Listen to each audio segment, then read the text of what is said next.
I'm thankful to God once again for this opportunity. ದೇವರು ಈ ಮುಂಜಾನೆ ನನಗೆ ಕೊಟ್ಟ ಅವಕಾಶಕ್ಕಾಗಿ ಇನ್ನೊಂದು ಸಾರಿ ದೇವರಿಗೆ ನಾನು ಕೃತಜ್ಞತೆಗಳನ್ನು ಸಲ್ಲಿಸ್ತೇನೆ. This is actually my first visit to Hubli, ಹುಬ್ಳಿಗೆ ನಾನು ಬಂದಿರುವಂತದ್ದು ಮೊದಲನೇ ಸಾರಿ. and I'm glad to be here. ಇಲ್ಲಿ ನಾನು ಇರುವುದಕ್ಕಾಗಿ ನನಗೆ ಸಂತೋಷ. I heard some things about Hubli. ಹುಬ್ಳಿಯ ಬಗ್ಗೆ ಕೆಲವು ಸಂಗತಿಗಳನ್ನು ನಾನು ಕೇಳಿಸ್ಕೊಂಡೆ. My husband was sharing, and even my son was here since he works with a Christian organization and he's into Bible translation. So he was, I think they got the team here for something to do with, I think, Bible, and I don't know exactly what it is, but I heard it has some Christian connection, Hubli. Yeah, I need to find out exactly what it is. ಹುಬ್ಳಿಯ ಬಗ್ಗೆ ನಮ್ಮ ಮನೆಯವರ ಕಡೆಯಿಂದ ನಮ್ಮ ಮಗನ ಕಡೆಯಿಂದ ನಾನು ಬಹಳಷ್ಟು ಸಂಗತಿಗಳನ್ನು ಕೇಳಿಸ್ಕೊಂಡಿದ್ದೇನೆ. ಹುಬ್ಳಿಯ ಒಡನೆ ನನ್ನ ಮಗನಿಗೆ ಸಂಪರ್ಕ ಇದೆ. ಇಲ್ಲಿ ಕ್ರೈಸ್ತಿಯ ಒಂದು ಸಂಸ್ಥೆಯಲ್ಲಿ ಆತನು ಅನುವಾದಿಸ್ತಾನೆ. ಇನ್ನು ಕೆಲವು ಸಂಪರ್ಕಗಳಿರುವ ಕಾರಣ ಹುಬ್ಳಿಯ ಬಗ್ಗೆ ಅವರ ಕಡೆಯಿಂದ ನಾನು ಕೇಳಿಸ್ಕೊಂಡಿದ್ದೇನೆ. So praise God for the city ಪಟ್ಟಣಕ್ಕಾಗಿ ದೇವರಿಗೆ ನಾನು and for all the contribution that the city and the people of the city have given into God's kingdom. ಸಭೆಯಾಗಿ ಕರ್ತನ ರಾಜ್ಯಕ್ಕೆ ಈ ಪಟ್ಟಣದ ಜನರು ಏನೆಲ್ಲ ಅವರು ಮಾಡಿದರೆ ಅದಕ್ಕೆ ನಾನು ಕರ್ತನಿಗೆ ವಂದನೆಗಳನ್ನು ಸಲ್ಲಿಸ್ತೇನೆ. Okay, so pastor was leading us in prayer for our nation and for some things he shared, some points he shared, and we were all praying. Pastor ಈ ಮುಂಜಾನೆ ನಮ್ಮ ದೇಶಕ್ಕಾಗಿ ಇನ್ನೂ ಇತರ ಸಂಗತಿಗಳಿಗಾಗಿ ಪ್ರಾರ್ಥನೆಯಲ್ಲಿ ನಡೆಸ್ತಾ ಇದ್ರು. I hope we are all aware of the fact that we are living not only in the end times, and not only in the last days, but I believe we are living in the last moments. Okay, ಕೊನೆ ದಿವಸಗಳಲ್ಲಿ ಮಾತ್ರ ನಾವು ಜೀವಿಸ್ತಾ ಇಲ್ಲ, ಕೊನೆಯ ಕ್ಷಣಗಳಲ್ಲಿ ನಾವು ಜೀವಿಸ್ತಾ ಇದ್ದೀವಿ ಅಂತ ನಾನು ಅನ್ಕೊಳ್ತೀನಿ. ಈ ಅರಿವು ನಿಮಗೂ ಕೂಡ ಇದೆ ಅಂತ ಅನ್ಕೊಳ್ತೀನಿ. If you look at Acts, Peter stood up, when on the day of Pentecost, and he said, in the last days God said he will pour out his spirit. ಅಪೊಸ್ತಲರ ಕೃತ್ಯಗಳಲ್ಲಿ ನಾವು ನೋಡಿಕೊಳ್ಳುತ್ತೇವೆ, ಪೇತ್ರನು ಹೇಳ್ತಾನೆ, ಪಂಚಶತಮ ದಿವಸದಂದು ಯಾವತ್ತರ ಆತ್ಮನು ಸುರಿಸಲ್ಪಟ್ಟನು, ಈ ಕೊನೆ ದಿವಸಗಳಲ್ಲಿ ಕೂಡ ಆತರ ಪವಿತ್ರ ಆತ್ಮನು ಸುರಿಸಲ್ಪಟ್ಟನು. Last days started 2025 years back. So 2025 ವರ್ಷಗಳ ಹಿಂದೆ ಕೊನೆ ದಿವಸಗಳು ಪ್ರಾರಂಭವಾಗಿವೆ. The inception of the church, the beginning of the church, the birth of the church, the last days started then. ಸಭೆಯ ಪ್ರಾರಂಭದ ದಿವಸಗಳಲ್ಲಿಯೇ ಈ ಕೊನೆ ದಿವಸಗಳು ಪ್ರಾರಂಭವಾಗಿವೆ. And in Hebrews also we see that God, in the last days God spoke through his son. So ಇಬ್ರಿಯರ ಪತ್ರಿಕೆಯಲ್ಲಿ ಕೂಡ ನಾವು ನೋಡ್ತೇವೆ, ದೇವರು ಅಲ್ಲಿ ತನ್ನ ಮಕ್ಕಳ ಒಡನೆ ಮಾತನಾಡಿದನು. And Jesus lived 2025 years back. Exact year I don't know, but approximate. ಯೇಸು ಜೀವಿಸಿದ್ದು 2025 ವರ್ಷಗಳ ಹಿಂದೆ. ಎಕ್ಸಾಕ್ಟ್ಲಿ ಅಂದ್ರೆ ಯಾವಾಗ ಅಂತ ನಂಗೆ ಗೊತ್ತಿಲ್ಲ, ಆದ್ರೆ ಇಷ್ಟು ವರ್ಷಗಳ ಹಿಂದೆ. And I'm standing in front of Bible teachers. So Bible ಅಧ್ಯಯನ ಬೈಬಲ್ ಸತ್ಯವೇದವನ್ನು ಕಲಿಸುವಂತಹ ಬೋಧಕರ ಮುಂದೆ ನಾನು ನಿಂತ್ಕೊಂಡಿದ್ದೇನೆ. So like Paul said, I stand here with much fear and trembling. ಪೌಲನು ಹೇಳಿದ ಪ್ರಕಾರ ನಾನು ಕೂಡ ಇಲ್ಲಿ ಬಹಳ ಭಯದಿಂದ ನಡುಗ್ತಾ ನಿಂತಿದ್ದೀನಿ ಅಂತ. Yeah, I'm not Bible forget being scholar, I'm not even a Bible student. I was never a Bible student. I mean, I learned the Bible in the school of the Holy Spirit only. Okay, Bible ಪಂಡಿತಳು ನಾನು ಅಲ್ಲ, ಆದ್ರೆ ಸ್ವಲ್ಪ ನನಗೆ ಗೊತ್ತಿದೆ, ನಾನು ಪವಿತ್ರಾತ್ಮನಿಂದಲೇ ಅಂದ್ರೆ ಆ ಬೈಬಲ್ ಸ್ಕೂಲಲ್ಲಿ ಕಲ್ತಿದ್ದು. Yeah, I only know what the Lord has taught me. ಕರ್ತನು ದೇವರಾತ್ಮನ ಏನ್ ಕಲಿಸಿದಾನೆ ಆತನ ಶಾಲೆಯಲ್ಲಿ, ಅದು ಮಾತ್ರ ನನಗೆ ಗೊತ್ತು. But I do also a bit of study. ಆದ್ರೆ ಸ್ವಲ್ಪ ಅಧ್ಯಯನ ಕೂಡ ನಾನು ಮಾಡ್ತೀನಿ. Brother, can you give me that one? So based on that, I believe, we are living in the last moments. ಈ ಆಧಾರದ ಮೇಲೆ ನಾನು ಹೇಳಲಿಕ್ಕೆ ಬಯಸ್ತೀನಿ, ನಾವು ಜೀವಿಸ್ತಾ ಇರುವಂತದ್ದು ಕೊನೆಯ ಕ್ಷಣಗಳಲ್ಲಿ ಜೀವಿಸ್ತಾ ಇದ್ದೀವಿ ಅಂತ. I would want to believe like that. We don't know. I want to believe like that. ನಾನು ಆತರ ನಂಬಲಿಕ್ಕೆ ಬಯಸ್ತೇನೆ. I hope you said it right. Yes. I want to believe it. ಕೊನೆ ಕ್ಷಣಗಳಲ್ಲಿ ನಾವು ಜೀವಿಸ್ತಾ ಇದ್ದೀವಿ ಅಂತ ನಂಬುವುದನ್ನು ನಾನು ಬಯಸ್ತೇನೆ. Because I want Jesus to come in my generation. ನನ್ನ ಸಂತತಿಯಲ್ಲಿ ಯೇಸು ಸ್ವಾಮಿ ಎರಡನೇ ಸರಿ ಬಂದ್ಬಿಡ್ಬೇಕು ಅಂತ ನಾನು ಬಯಸ್ತೀನಿ. How many of you want the coming, the secret appearing? I mean, in the clouds. How many of you want that to happen in our times? ನಮ್ಮ ಸಮಯದಲ್ಲಿ ಆಗ್ಬೇಕಂತ ಎಷ್ಟು ಜನರು ಬಯಸ್ತೀರಿ? I don't see many hands up. So probably you really want to get married, have children, have a house, and see your grandchildren, and then if Jesus comes, I am ready, right? ಈ ತರ ಆಗ್ಬೇಕು ಅಂತ ಬಹಳ ಕೈಗಳನ್ನು ನೋಡ್ತಾ ಇಲ್ಲ, ಯಾಕೆಂದ್ರೆ ಸ್ವಾಮಿ ಎರಡನೇ ಸರಿ ಬರೋದು, ನನ್ನ ಮದುವೆ ಆದ್ಮೇಲೆ ಬರ್ಬೇಕು, ನನ್ನ ಮನೆ ಕಟ್ಟಿದ್ಮೇಲೆ ಬರ್ಬೇಕು, ಇಂತ ಆಸೆಗಳು ನಿಮಗಿರ್ಬೋದು. How many want it like that? ಎಷ್ಟು ಜನರಿಗೆ ಈ ತರ ಬೇಕು? Well, when I was small, I wanted it like that. ನಾನು ಚಿಕ್ಕವಳಾಗಿದ್ದಾಗ ಆತರ ಆಗ್ಬೇಕು ಅಂತ ಬಯಸ್ತಾ ಇದ್ದೆ. When the preachers used to say, Jesus is coming soon, I said, Lord, only after my marriage. ಸತ್ಯವೇದ ಬೋಧಕರು ಹೇಳಿದ್ರೆ ಸ್ವಾಮಿ ಬಹಳ ಬೇಗನೆ ಬರ್ಲಿಕ್ಕೆ ಇದ್ದಾನೆ ಅಂದಾಗ ನಾನು ಅನ್ಕೊಳ್ತಿದ್ದೆ, ನನ್ನ ಸ್ಟಡಿ ಎಲ್ಲ ಮುಗಿದ್ಮೇಲೆ ಬರ್ಬೇಕು ದೇವ್ರು ಅಂತ. Okay. Anyway, so I believe, and no, I would not say I believe, I really desire that, not because we fear death, but because we really want to meet our Savior. ನಾನು ಬರೀ ನಂಬುವಂಥದ್ದು ಮಾತ್ರ ಅಲ್ಲ, ನಾನು ನಿಜವಾಗಲೂ ನಾನು ಆಶಿಸ್ತೇನೆ, ಬಯಸ್ತೇನೆ, ಕರ್ತನು ಎರಡನೇ ಸಾರಿ ಬರಬೇಕು, ನಾನು ನೋಡ್ಬೇಕು ಅಂತ. Let's hope we are in that generation who will be changed in the twinkling of an eye. So ಕಣ್ರೆಪ್ಪೆ ಬಡ್ಕೊಳ್ಳೋ ಅಷ್ಟರಲ್ಲಿ ನಾವು ಕರ್ತನಿಂದ ಎತ್ತಲ್ಪಡ್ತೇವೆ ಅಂತ ಸಂತತಿಯವ್ರು ನಾವು ಅಂತ ನಾನು ನಂಬ್ತೀನಿ. Hallelujah. Hallelujah. Okay. So I want to get you excited today. I want to get you excited about the coming of Jesus. ಕರ್ತನ ಎರಡನೇ ಬರೋಣದ ವಿಷಯದಲ್ಲಿ ನೀವೆಲ್ಲರೂ ಉತ್ಸುಕರಾಗಿರ್ಬೇಕು ಅಂತ ನಾನು ಬಯಸ್ತೀನಿ. Okay, the other day, just maybe like hardly 2 weeks back. 2 ವಾರಗಳ ಹಿಂದೆ, the beginning days of this month. So ಈ ತಿಂಗಳಿನ ಪ್ರಾರಂಭದಲ್ಲಿ, this is now November is October, right? Yeah, the second week of October.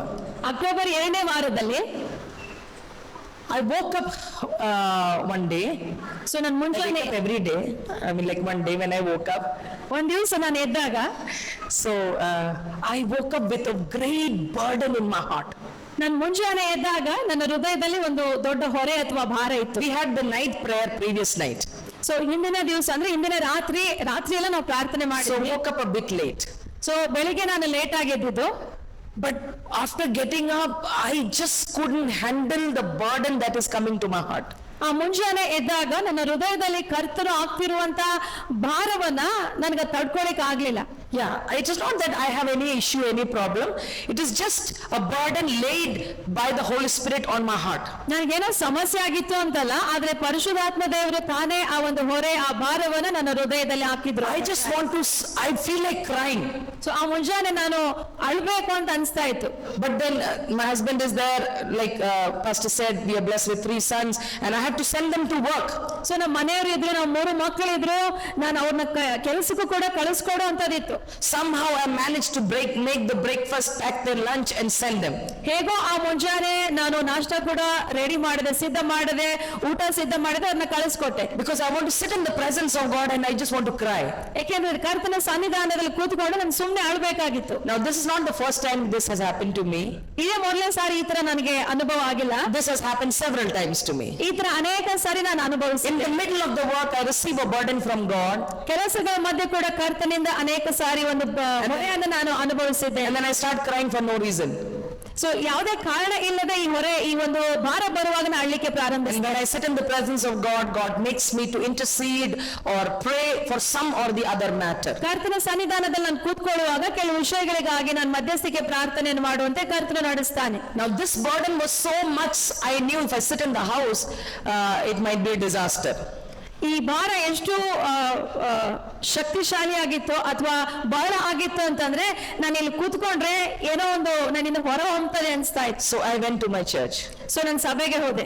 We are pastoring a church in Gurgaon, like Pastor said. ಗುರ್ಗಾಂವದಲ್ಲಿ ನಮ್ಮ ಸಭೆ ಇದೆ. So that day morning, because we had the night prayer, morning we didn't have prayer.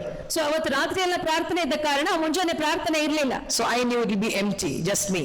So ಅವತ್ತು ಸಭೆ ಖಾಲಿ ಆಗಿರ್ತದೆ ಅಂತ ನನ್ಗೆ ಗೊತ್ತಿತ್ತು. I went there and I just had, in fact, when I was driving only, I started crying. ಸಭೆಗೆ ಹೋಗುವಾಗ ನಾನು ವಾಹನ ಡ್ರೈವ್ ಮಾಡ್ಕೊಂಡು ಹೋಗುವಾಗ್ಲೇ ಅಳ್ತಾ ಇದ್ದೆ. And I'm hearing this. ಇದನ್ನ ನಾನು ಕೇಳಿಸ್ಕೊಳ್ತಾ ಇದ್ದೆ. Time is short. ಸಮಯ ಬಹಳ ಕಮ್ಮಿ ಇದೆ. Time is running out. So ಸಮಯ ಕಳೆದು ಹೋಗ್ತಾ ಇದೆ, ಬಹಳ ಕಮ್ಮಿ ಇದೆ. Hurry up. ಸೊ ಬೇಗನೆ hurry up. ಅವಸರ ಮಾಡು ಅಂತ. I'm hearing this. ಇದನ್ನ ನಾನು ಕೇಳಿಸ್ಕೊಳ್ತಾ ಇದ್ದೆ. Not literally. ಅಂದ್ರೆ ದೈಹಿಕವಾಗಿ ಅಲ್ಲ. My ears are not hearing, but the ears of my heart is hearing. ದೈಹಿಕವಾಗಿ ಅಲ್ಲ, ಆತ್ಮಿಕ ನನ್ನ ಹೃದಯದಲ್ಲಿ ನಾನು ಅದನ್ನ ಕೇಳಿಸ್ಕೊಳ್ತಾ. Now I heard something of this sort exactly same month last year. Okay, ಹೋದ ವರ್ಷ ಇದೇ ತಿಂಗಳಲ್ಲಿ ಇದೇ ಸಂಗತಿಗಳನ್ನ ನಾನು ಕೇಳಿಸ್ಕೊಂಡೆ. But I didn't hear like that. I was just a message I prepared for the church. ಆದ್ರೆ ಕಳೆದ ವರ್ಷ ಈ ತರ ನಾನು ಕೇಳಿಸ್ಕೊಂಡಿರ್ಲಿಲ್ಲ, ಅದಕ್ಕೆ ಸಂಬಂಧಪಟ್ಟಂತೆ ಸಂದೇಶವನ್ನು ಸಿದ್ಧಪಡಿಸಿದೆ. But this time the urgency was much what do you call, much stronger. ಈ ಸಾರಿ ಅದು ಬಹಳ ಅವಸರ ಇದೆ ಅಂತ ಕರ್ತನು ನನಗೆ ಹೇಳ್ತಾ ಇದ್ದ. Last year it was just a message. ಹೋದ್ ಸಾರಿ ಅದು ಬರೀ ಸಂದೇಶ ಆಗಿತ್ತು. But this time it was a burden that gripped me like anything. ಈ ಸಾರಿ ಕರ್ತನಿಂದ ಬರುವಂತ ಆ ಭಾರ ನನ್ನನ್ನು ಹಿಡಿದುಕೊಂಡಿತ್ತು. Then I started to sit in God's presence and God started to speak to me. ಆವಾಗ ಕರ್ತನ ಸನ್ನಿಧಾನದಲ್ಲಿ ನಾನು ಕೂತ್ಕೊಂಡಾಗ ಕರ್ತನ ನನ್ನ ಸಂಗಡ ಮಾತನಾಡಲಿಕ್ಕೆ ಪ್ರಾರಂಭಿಸಿದ. Praise God that He never leaves us in a confused state. ದೇವರಿಗೆ ಸ್ತೋತ್ರ, ಆತನು ನಮ್ಮನ್ನ ಕಳವಳ ಗೊಂದಲದಲ್ಲಿ ಬಿಟ್ಬಿಡೋದಿಲ್ಲ. Praise God that our God speaks to us. ದೇವರಿಗೆ ಸ್ತೋತ್ರ, ಆತನು ನಮ್ಮ ಸಂಗಡ ಮಾತನಾಡುವ ದೇವರಾಗಿದ್ದಾನೆ. Now I will not ask you to lift your hands, but does God speak to you? ನೀವು ಕೈ ಎತ್ತಿ ತೋರಿಸಬೇಕಾಗಿಲ್ಲ, ಆದ್ರೆ ದೇವರು ನಿಮ್ಮ ಸಂಗಡನೂ ಕೂಡ ಮಾತನಾಡ್ತಾನ. And do you hear His voice? ಆತನ ಧ್ವನಿಯನ್ನು ಕೇಳಿಸ್ಕೊಳ್ತೀರಾ? Well, we need to. ನಾವು ಅದನ್ನ ಕೇಳಿಸ್ಕೊಳ್ಬೇಕು. God is speaking. ದೇವರು ಮಾತನಾಡ್ತಾ ಇದ್ದಾನೆ. Provided we have ears to hear, ಕೇಳಿಸ್ಕೊಳ್ಳುವಂತ ಕಿವಿಗಳು ನಮ್ಗೆ ಇರುವುದಾಗಿದ್ರೆ ಕರ್ತನು ಮಾತನಾಡ್ತಾನೆ. God is speaking and we will be able to hear what He is saying. ದೇವರು ಮಾತನಾಡ್ತಾನೆ, ಆತನ ಏನ್ ಮಾತನಾಡ್ತಾನೋ ನಾವು ಕೇಳಿಸ್ಕೊಳ್ಳಿಕ್ಕೆ So ಶಕ್ತರಾಗಿರ್ತೇವೆ. from the Bible I will take a portion and I will share with you what God laid on my heart. ಸತ್ಯವೇದದಲ್ಲಿ ಕೆಲವು ವಚನಗಳ ಮೂಲಕ ದೇವರು ನನ್ನ ಹೃದಯದ ಮೇಲೆ ಏನ್ ಹಾಕಿದ್ದಾನೋ ಅದನ್ನ ನಾವು ನೋಡಿಕೊಳ್ಳೋಣ. Yeah, it's 1 Corinthians 7:29-31. ಮೊದಲೇ ಕೊರಿಂಥದವರಿಗೆ 7ನೇ ಅಧ್ಯಾಯ ಅಲ್ಲಿ 29ನೇಯ ವಚನ. Yeah, this is Paul writing to Corinthians. ಇಲ್ಲಿ ಪೌಲನು ಕೊರಿಂಥದವರಿಗೆ ಬರೆಯುವಂತದ್ದು. And then he says, I mean, I will not go to the entire context and all that, but I want to just share from this. ಇದನ್ನ ವಿಸ್ತಾರವಾಗಿ ನಾನು ಹೇಳೋದಿಲ್ಲ, ಇದರಲ್ಲಿ ಕೆಲವು ಅಂಶಗಳನ್ನು ಮಾತ್ರ ನಾನು ಹಂಚಿಕೊಳ್ತೇನೆ. There he talks about a lot of relationships. ಇಲ್ಲಿ ಸಂಬಂಧಗಳ ವಿಷಯದಲ್ಲಿ ಕೂಡ ಕರ್ತನು And then he ಮಾತನಾಡ್ತಾನೆ. says, this is what I mean, brothers. ಪ್ರಿಯರೇ, 29. Yeah, maybe. Huh? Okay, it is there, right? So you can look at that. Okay.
Thank you so much, brothers.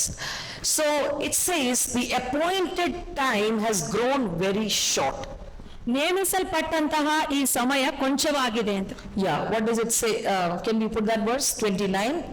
Yeah, in different translations it says differently, but the meaning is this, that the time is short. In some it says time has been made short also, but whatever it is, that time is short, if we say simply. ಅನೇಕ ಅನುವಾದಗಳಲ್ಲಿ ಸ್ವಲ್ಪ ವ್ಯತ್ಯಾಸ ಇದೆ, ಆದರೆ ಇದರ ಅರ್ಥ ಪ್ರಿಯರೇ ಸಮಯವು ಕೊಂಚವಾಗಿದೆ. And imagine Paul said this when he was living. ಪೌಲನು ಜೀವಿಸ್ತಿದ್ದಾಗಲೇ ಇದನ್ನ ಹೇಳ್ದ. Over 2000 years back. 2000 ವರ್ಷಗಳ ಹಿಂದೆ. He felt the time is short. ಅವನಿಗೆ ಅನಿಸ್ತು ಸಮಯ ಕೊಂಚವಾಗಿದೆ ಅಂತ. But this was written for us also. ಇದು ನಮಗೋಸ್ಕರನೂ ಕೂಡ ಬರೆಯಲ್ಪಟ್ಟಿದೆ. Maybe God made him feel like that. ಅವನಿಗೆ ಹತ್ರ ಅನ್ಸೋ ಹಾಗೆ ದೇವರು ಮಾಡಿರ್ಬೋದು. Because we need this message today. ಯಾಕೆಂದ್ರೆ ಈ ಸಂದೇಶ ನಮಗೂ ಕೂಡ ಇವತ್ತು ಅವಶ್ಯವಾಗಿದೆ. Okay, so he says because time is short, ಸಮಯ ಕೊಂಚವಾಗಿರೋದ್ರಿಂದ there are some expectations from us. ನಮ್ಮಿಂದ ಕೆಲವು ಅಪೇಕ್ಷೆಗಳುಂಟು. We need to behave in such certain manners. ಇದೇ ತರ ನಾವು ಇರಬೇಕು ಅಂತ ನಮ್ಮಿಂದ ಅಪೇಕ್ಷಿಸಲ್ಪಟ್ಟಿದೆ. And the first thing he says, so from now on, so ಮೊದಲನೇ ಸಂಗತಿ ಇವತ್ತಿನಿಂದ let those who have wives ಮದುವೆಯಾದವರು live as though they had none. ಮದುವೆ ಆಗದವರಂತೆ ಇರಬೇಕು ಅಂತ. Now some are already living like that. ಕೆಲವರು ಆಲ್ರೆಡಿ ಈ ತರ ಜೀವನ ಮಾಡ್ತಾ They're ಇದ್ದಾರೆ. so occupied with their jobs and businesses, ತಮ್ಮ ಕೆಲಸ ಕಾರ್ಯಗಳಲ್ಲಿ ಎಷ್ಟು ನಿರತರಾಗಿದ್ದಾರೆ ಅಂದ್ರೆ, or so engrossed in their mobiles and newspapers and TV. News paper ನೋಡೋದು, ಟಿವಿ ನೋಡೋದು, ಫೋನ್ ನಲ್ಲಿ ಎಷ್ಟು ನಿರತರಾಗಿದ್ದಾರೆ ಅಂದ್ರೆ, Even if the wife comes and stands in front and says something, he will not listen. ಅವರ ಹೆಂಡತಿಯವ್ರ ಮುಂದೆ ಬಂದು ನಿಂತರು ಏನು ಹೇಳಿದ್ರು ಅವ್ರು ಕೇಳಿಸ್ಕೊಳ್ಳೋದೇ ಇಲ್ಲ. I know none of you husbands are like this. ನಾನು ಅನ್ಕೊಳ್ತೀನಿ ಇಲ್ಲಿರುವ ಗಂಡಂದ್ರೆ ಆತರ ಇಲ್ಲ ಅಂತ. I know you all love your wives very much. ನೀವೆಲ್ಲ ನಿಮ್ಮ ಹೆಂಡತಿಯನ್ನ ಬಹಳವಾಗಿ ಪ್ರೀತಿಸ್ತೀರಿ ಅಂತ ನಾನು ಅನ್ಕೊಳ್ತೀನಿ. So much so that you listen to all that she says. ಎಷ್ಟು ಪ್ರೀತಿ ಮಾಡ್ತೀರಿ ಅಂದ್ರೆ ನಿಮ್ಮ ಹೆಂಡತಿಯರು ಏನ್ ಹೇಳ್ತಾರೆ ಎಲ್ಲವನ್ನ ನೀವು ಕೇಳಿಸ್ಕೊಳ್ತೀರಿ ಅಂತ. Okay, I joke a bit in between. Okay, you I hope it's okay. ಮಧ್ಯ ಮಧ್ಯ ಸ್ವಲ್ಪ ನಾನು ಆಸೆ ಮಾಡ್ತೀನಿ, ಓಕೆ ಅಂತ ಅನ್ಕೊಳ್ತೀನಿ. Because some people tend to, really they experience the peace of God here because they don't experience it at home, that they doze off. So just to keep you awake, I do a bit of joking in between. ಕೆಲವರು ಎಷ್ಟು ಇಲ್ಲಿ ಸಮಾಧಾನ ಅನುಭವಿಸ್ತೀರಿ ಅಂತಂದ್ರೆ ಮನೇಲಿ ನಿದ್ದೆ ಆಗಿರಲಿಲ್ಲ, ಇಲ್ಲಿ ಬಂದು ನಿದ್ದೆ ಮಾಡ್ಬಿಡ್ತೀರಿ. ಅದಕ್ಕೆ ಮಧ್ಯ ಮಧ್ಯ ನಾನು ಆಸೆ ಮಾಡ್ತೀನಿ. Okay, so he says, so let those who have wives live as if they have none. ಮದುವೆ ಆದವರು ಮದುವೆ ಆಗದವರಂತೆಯೂ ಇರಬೇಕು ಅಂತ. Okay, and those who mourn as though they are not mourning. ದುಃಖ ಪಡುವವರು ದುಃಖ ಪಡದವರಂತೆಯೂ. Okay, and those who rejoice as though they are not rejoicing. ಆನಂದ ಪಡುವವರು ಆನಂದ ಪಡದವರಂತೆಯೂ ಇರಬೇಕು ಅಂತ. And those who buy as though they have no goods. ವಸ್ತುಗಳನ್ನ ಕೊಂಡುಕೊಳ್ಳುವವರು ತಾವು ಕೊಂಡುಕೊಂಡದನ್ನ ತಮ್ಮದಲ್ಲ ಎಂಬಂತೆ ಜೀವಿಸಬೇಕು. Long back when I read this verse, it was so confusing. What are you trying to say, Paul? ಬಹಳ ದಿವಸಗಳ ಹಿಂದೆ ಈ ವಚನಗಳನ್ನ ಓದಿದಾಗ ನಾನು ಅನ್ಕೊಂಡೆ ಏನ್ ಹೇಳಿಕ್ ಬಯಸ್ತಿ ಪೌಲ್ ನೀನ್ ಇದ್ರಲ್ಲಿ ಅಂತ. In another epistle you say, love your wives as Christ loved the church. ಬೇರೆ ಒಂದು ಪತ್ರಿಕೆಯಲ್ಲಿ ಪೌಲನ ಹೇಳ್ತಾನೆ, ಸಭೆಯನ್ನು ಕ್ರಿಸ್ತರು ಯಾವ ತರ ಪ್ರೀತಿಸ್ತಾನೆ ಗಂಡಂದ್ರು ಹೆಂಡತಿಯನ್ನ ಆ ತರ How ಪ್ರೀತಿಸ್ಬೇಕು. Jesus gave up his life as a ransom. Love her as you love your body and love as Christ. All that comparisons he gives. ಯೇಸು ಸ್ವಾಮಿ ಸಭೆಗಾಗಿ ತನ್ನನ್ನೇ ದಾರಿ ಎರೆದು ಕೊಟ್ಟ ಪ್ರಕಾರ, ಎಲ್ಲವನ್ನ ಸರ್ವಸ್ವವನ್ನ ಆತನ ಒಪ್ಪಿಸಿಕೊಟ್ಟ ಪ್ರಕಾರ ಗಂಡಂದ್ರು ಆತರ ಹೆಂಡತಿಯರನ್ನ ಪ್ರೀತಿಸಬೇಕು ಅಂತ ನೀನು ಹೇಳ್ತೀವಿ ಒಂದು ಕಡೆ. And now he says, live as if you don't have any wife even after having a wife. ಆದ್ರೆ ಈಗ ಪೌಲನ ಹೇಳ್ತಾನೆ, ನಿನಗೆ ಹೆಂಡತಿ ಇದ್ರು ಹೆಂಡತಿ ಇಲ್ಲೇ ಇಲ್ಲ ಅನ್ನೋ ತರ ಜೀವನ ಮಾಡು ಅಂತ ಹೇಳ್ತಾನೆ. Such a contradiction. ಸೊ ಅಲ್ಲೊಂದು ಹೇಳ್ತಾನೆ, ಇಲ್ಲೊಂದು ಹೇಳ್ತಾನೆ. Be clear, Paul. ಅವಾಗ ನಾನು ಹೇಳ್ದೆ, ಪೌಲ ನೀನು ಕಷ್ಟವಾಗಿ ಹೇಳ್ಬೇಕು ಅಂತ. Don't confuse us. ನಮಗೆ ಕನ್ಫ್ಯೂಷನ್ ಆಗೋತ್ರ ನೀನು ಹೇಳ್ಬಾರ್ದು. See, it's very important not to just read the word of God. Bible is not supposed to be read actually. ಸತ್ಯವೇದ ಅನ್ನೋಂಥದ್ದು ಬರೀ ಓದ್ಲಿಕ್ಕೆ ಮಾತ್ರ ಇಲ್ಲ. This is supposed to be meditated, studied. ನಾವು ಸತ್ಯವೇದವನ್ನ ಧ್ಯಾನಿಸಬೇಕು, ಅಧ್ಯಯನ ಮಾಡಬೇಕು. Psalmist says, those who meditate on the Lord day and night. ಕೀರ್ತನೆಗಾರನ ಹೇಳ್ತಾನೆ, ಯಾರು ಹಗಲಿರುಳು ವಾಕ್ಯವನ್ನ ಧ್ಯಾನಿಸ್ತಾರೋ. Of course, to meditate first you have to read also. So ಧ್ಯಾನ ಮಾಡೋದಕ್ಕೆ ನಾವು ಮುಂಚೆ ನಾವು ಓದಲೇಬೇಕು. Okay, so what I'm trying to say is, unless we meditate, we study the word of God, it looks, we can pick up. Nowadays, this is how all these false teachings come up. ವಾಕ್ಯವನ್ನ ಧ್ಯಾನ ಮಾಡದೆ ಹೊರತು ಅದರಲ್ಲಿ ಇರುವಂತಹ ಮರ್ಮಗಳು ನಮ್ಗೆ ಅರ್ಥ ಆಗಲ್ಲ. ಅದಕ್ಕೆ ಈ ದಿವಸಗಳಲ್ಲಿ ಅನೇಕರು ಒಂದು ವಚನ ತಗೊಂಡು ಏನೇನೋ ಹೇಳ್ತಾರೆ. So like the Bereans, whatever we hear on YouTube, in church, or in some common meeting, we need to go back and see if whatever they preach is in alignment with God's word. ಸಭೆಯಲ್ಲಿ ನಾವು ಕೇಳಿಸ್ಕೊಳ್ಬಹುದು, YouTube ನಲ್ಲಿ ಬೇರೆ ಮಾಧ್ಯಮಗಳ ಮೂಲಕ ನಾವು ವಾಕ್ಯ ಕೇಳಿಸ್ಕೊಳ್ಳೋದು, ಮನೆಗೆ ಹೋಗಿ ಬೈಬಲ್ ತರದು ಅದು ಸರಿ ಇದೇನೋ ಇಲ್ವೋ ಅನ್ನೋಂಥದ್ದನ್ನ ಪರೀಕ್ಷಿಸಬೇಕು. Because they can pick up a verse out of context and really come out with a new doctrine. ಸತ್ಯವೇದದಲ್ಲಿ ಒಂದು ವಚನವನ್ನು ಯಾರಾದ್ರೂ ತೆಗೆದುಕೊಂಡು ಅವರು ತಮ್ಮದೇ ಆದ ತತ್ವಗಳನ್ನು ಬೋಧಿಸಬಹುದು. So we are called to work hard with this. ಅದಕ್ಕೆ ನಾವು ಸತ್ಯವೇದ ತೆರೆದು ಅಧ್ಯಯನ ಮಾಡಬೇಕು, ಪ್ರಯಾಸದಿಂದ ಅಧ್ಯಯನ ಮಾಡಬೇಕು. Amen. I know, do you all do that?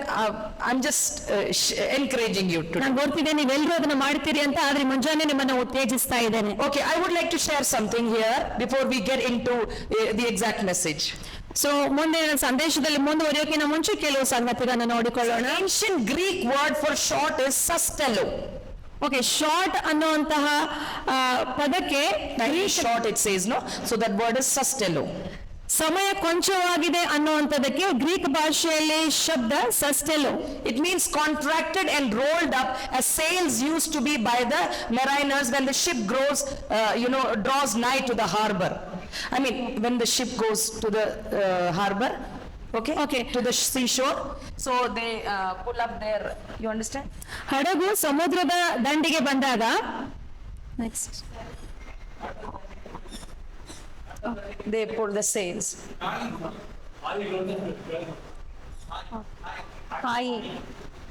So ಹಡಗು ದಂಡೆಗೆ ಸಮುದ್ರದ ದಂಡೆಗೆ ಬಂದಾಗ ಅದನ್ನ ನಿಲ್ಲಿಸಲು ಹಗ್ಗವನ್ನ ಅವರು ಅದನ್ನ ಹಿರಿದು ಕಟ್ಟುತ್ತಾರೆ, ಆ ತರ ಅದು ನಿಲ್ಲೋ ತರ.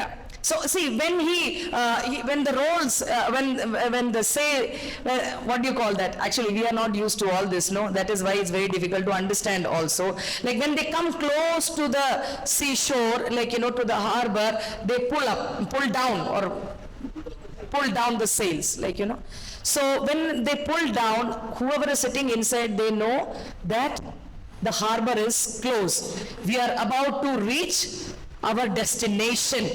ಸಮುದ್ರದ ದಂಡೆಗೆ ಹಡಗು ಬಂದಾಗ ಅವರು ಅದನ್ನ ಎಳೆದು ನಿಲ್ಲಿಸ್ತಾರೆ. ಅವಾಗ ಹಡಗಿನಲ್ಲಿ ಇರೋರಿಗೆ ಗೊತ್ತಾಗ್ತದೆ ನಾವು ದಡವನ್ನು ಮುಟ್ಟಿದ್ದೇವೆ ಅಂತ, ಗುರಿಯನ್ನು ಮುಟ್ಟಿದ್ದೇವೆ ಅಂತ. So that is what Paul is trying to say. ಇದನ್ನ ಪೌಲನು ನಮ್ಗೆ ಹೇಳಿಕ್ಕೆ ಪ್ರಯತ್ನ ಮಾಡ್ತಾ ಇದ್ದಾನೆ. He's saying the harbor is near.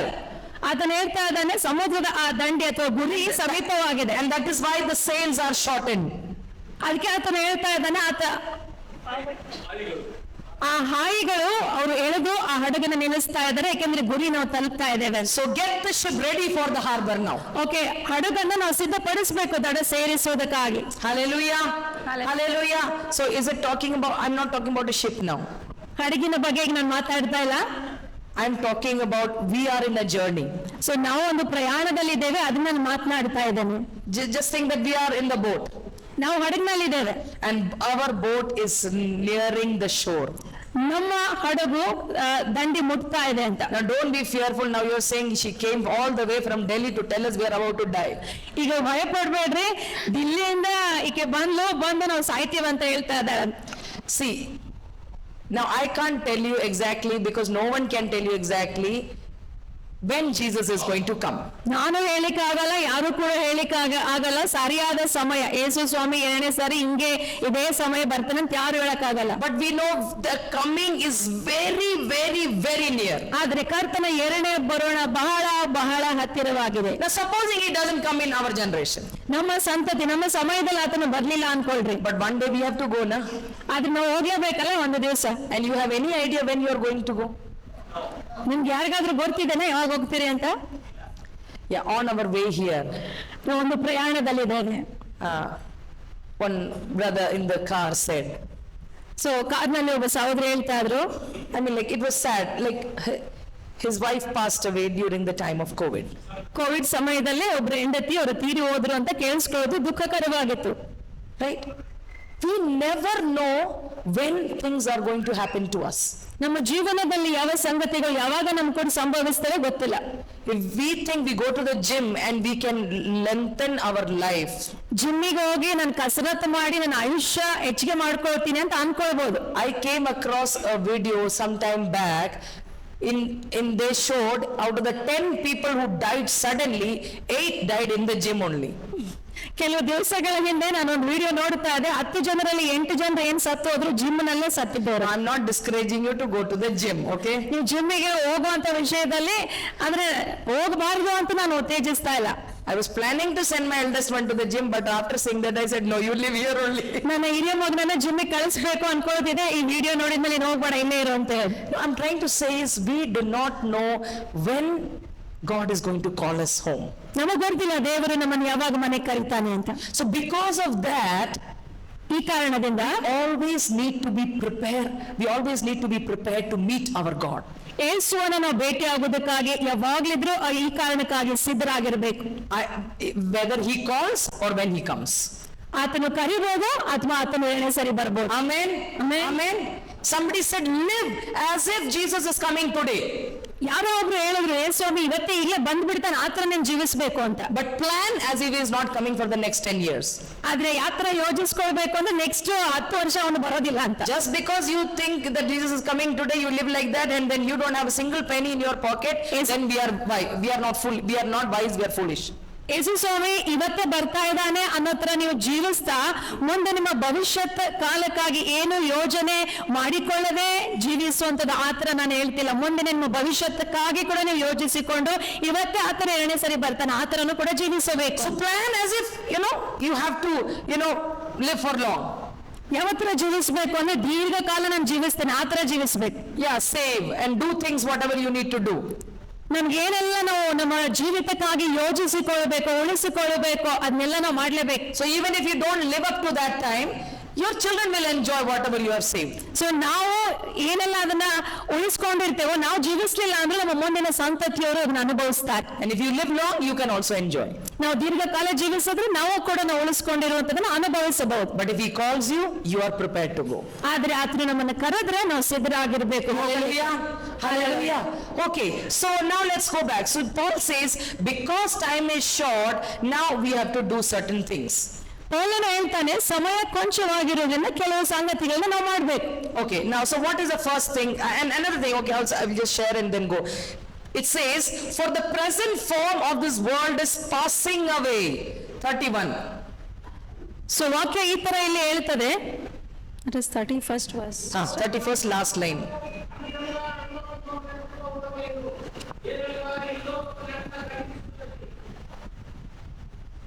Okay, he read it. ಲೋಕದ ವಸ್ತುಗಳನ್ನ ಉಪಯೋಗಿಸುವವರು ಅದರಲ್ಲಿಯೇ ಮಗ್ನರಾಗದಿರಲಿ ಏಕೆಂದರೆ ಈಗಿರುವ ಪ್ರಪಂಚ ಗತಿಸಿ ಹೋಗುತ್ತಿದೆ.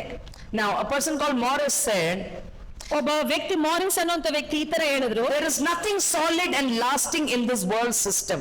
ಸೊ ಈ ಲೋಕದಲ್ಲಿ ಯಾವುದು ಕೂಡ ಶಾಶ್ವತ ಅಲ್ಲ, ಎಲ್ಲ ಗತಿಸಿ ಹೋಗುವಂತದ್ದಾಗಿದೆ ಅಂತ. It is its nature to pass away. So ಅದು ಅದರ ಸ್ವಭಾವ ಅದು ಗತಿಸಿ ಹೋಗ್ತದೆ. So it is folly for believers to act as though its values were permanent. ಆದ್ರೆ ವಿಶ್ವಾಸಿಗಳಾಗಿ ಅವುಗಳು ಶಾಶ್ವತ ಅನ್ನೋ ತರ ನಾವು ಜೀವಿಸಬಾರದು. Now 4 things the Lord taught me from this passage. ಈ ವಚನದ ಮೂಲಕ 4 ಅಂಶಗಳನ್ನು ದೇವರು ನನಗೆ ಕಲಿಸಿದ್ದಾರೆ. I will say, what is the first thing? ಮೊದಲನೇ ಅಂಶ, what it says, live as if you don't have a wife. The husband should live as if you don't have a wife. ಮದುವೆ ಆದರೂ ಮದುವೆ ಆಗದವರ ತರ ಜೀವಿಸಬೇಕು. ಮೊದಲನೇ ಅಂಶ. It's basically talking about relationships. ಸಂಬಂಧಗಳ ಬಗ್ಗೆ ಹೆಚ್ಚಾಗಿ ಮಾತನಾಡ್ತಾ ಇದೆ. That's what I understood from that, relationships. ಇದ್ರ ಮೂಲಕ ಸಂಬಂಧಗಳ ಬಗ್ಗೆ ಮಾತನಾಡ್ತಾ ಇದೆ ಅಂತ ಅರ್ಥ ಮಾಡಿಕೊಂಡಿದ್ದೇನೆ. Okay, and the second thing is those who mourn as though they were not mourning.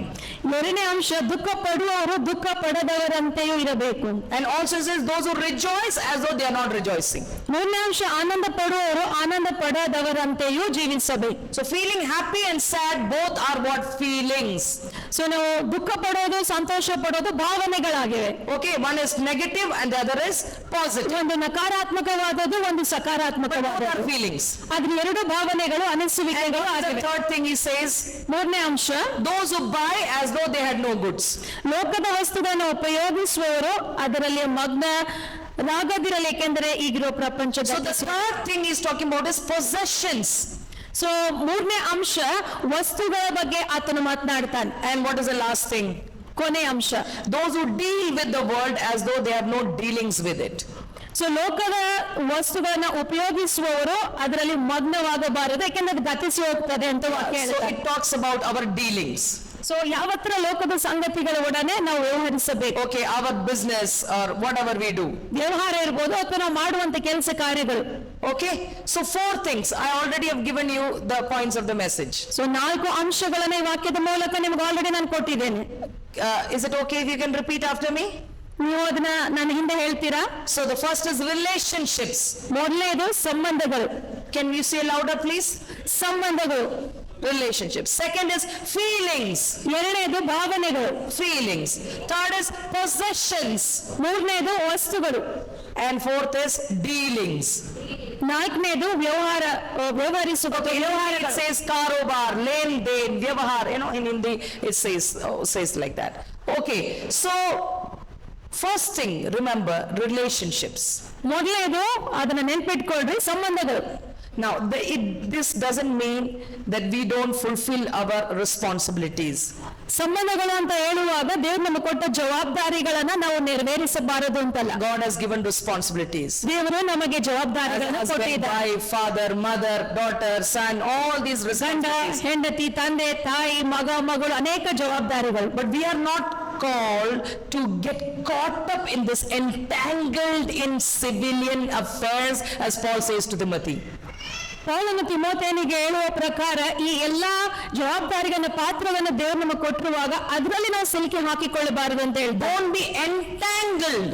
ಇದರಲ್ಲಿ ನಾವು ಸಿಲುಕಿ ಹಾಕಿಕೊಳ್ಳಬಾರದು ಅಂತ. Don't be caught up just with that. ಬರೀ ಇದರಲ್ಲಿ ನಾವು ಸಿಲುಕಿ ಹಾಕಿಕೊಳ್ಳಬಾರದು. So many people are just thinking about earthly things.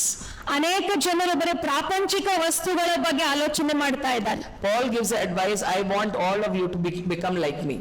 Paul ಹೇಳ್ತಾನೆ, ಎಲ್ಲರಿಗೂ ಒಂದು ಸಲಹೆ ಕೊಡ್ತಾನೆ, ನನ್ನಂಗೆ ನೀವು ಆಗ್ಬಿಡ್ರಿ ಅಂತ. Because he says, if you have a wife, you have a husband, then you will all the time you are just wanting to please them.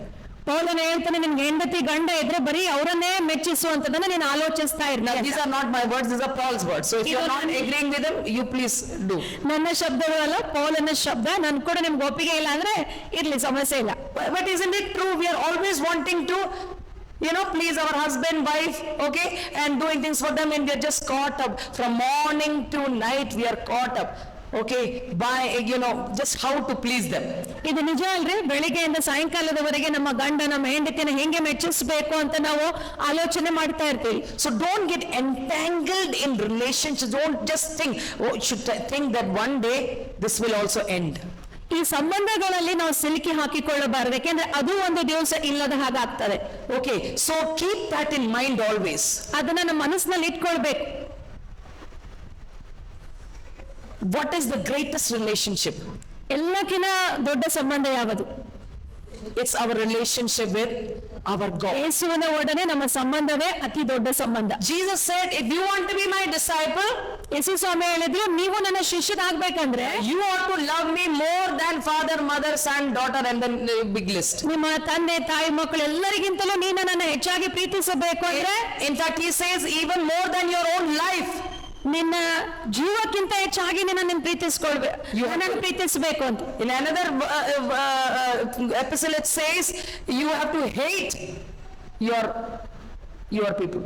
Okay, ಇನ್ನೊಂದು ವಚನದಲ್ಲಿ ಹೇಳ್ತದೆ, ನಿಮ್ಮ ಜನರನ್ನ ನೀನು ದ್ವೇಷಿಸಬೇಕು ಅಂತ. Again, that is contradictory. ಇದು ಕೂಡ ತದ್ವಿರುದ್ಧವಾಗಿದೆ. Because Jesus says love your enemies. ಯೇಸುಸ್ವಾಮಿ ಹೇಳ್ತಾರೆ, ನೀನು ವೈರಿಗಳನ್ನು ಪ್ರೀತಿಸು. How can we love our own, how can we hate our own people? ಮತ್ತೆ ಯೇಸುಸ್ವಾಮಿ ಹೇಳ್ತಾರೆ, ನಿನ್ನ ಜನರನ್ನ ದ್ವೇಷಿಸು. So we need to, I believe you all understand what it means. ಇದನ್ನ ನೀವು ಅರ್ಥ ಮಾಡ್ಕೊಳ್ತಾ ಇದ್ರಿ, ಇದು ಅರ್ಥ ಏನು ಅಂತ. That when you compare your love for God and your love for your near and dear ones, it should look as if you really hate them, because the love for God is, the standard is so much high, the level is much higher, and it feels like nothing. ದೇವರನ್ನು ನಾವು ಎಷ್ಟಾಗಿ ಪ್ರೀತಿಸಬೇಕು ಅಂತಂದ್ರೆ, ನಮ್ಮ ಪ್ರಿಯರ ಮೇಲೆ, ಇತರರ ಮೇಲೆ ಇಟ್ಟಿರುವಂತ ಪ್ರೀತಿ ಅದು ಚಿಕ್ಕದಾಗಿರ್ಬೇಕ್ರಿ. ಅಥವಾ ಯಾವ ತರ ದೇವ್ರನ್ನ ಪ್ರೀತಿಸ್ಬೇಕಂದ್ರೆ, ನಾವು ನಮ್ಮ ಪ್ರಿಯರನ್ನ, ಇತರನ್ನ ದ್ವೇಷಿಸ್ತೀವಿ ಅನ್ನೋ. So let your relationships not move you away from God. ನಮ್ಮ ಸಂಬಂಧಗಳು ನಮ್ಮನ್ನ ದೇವರಿಂದ ದೂರ ಕರೆದೊಯ್ಯಬಾರ್ದು. In fact, even through that we should, our focus should be God. ನಮ್ಮ ಸಂಬಂಧಗಳ ಮೂಲಕ ನಮ್ಮ ದೃಷ್ಟಿ ದೇವರ ಮೇಲೆ ಕೇಂದ್ರೀಕೃತವಾಗಬೇಕು, ಇನ್ನೂ ಹೆಚ್ಚಾಗಿ ಆಗ್ಬೇಕು ಅಂತ. If you're caught up in these, you will be even disappointed also. ಈ ಸಂಬಂಧಗಳಲ್ಲಿ ನೀವು ಸಿಲುಕಿ ಹಾಕಿಕೊಂಡರೆ ನಿರಾಸೆಗೊಳ್ತೀರಿ. So there was a time in my life, ನನ್ನ ಜೀವನದಲ್ಲಿ ಒಂದು ಸನ್ನಿವೇಶ, my husband was my God only.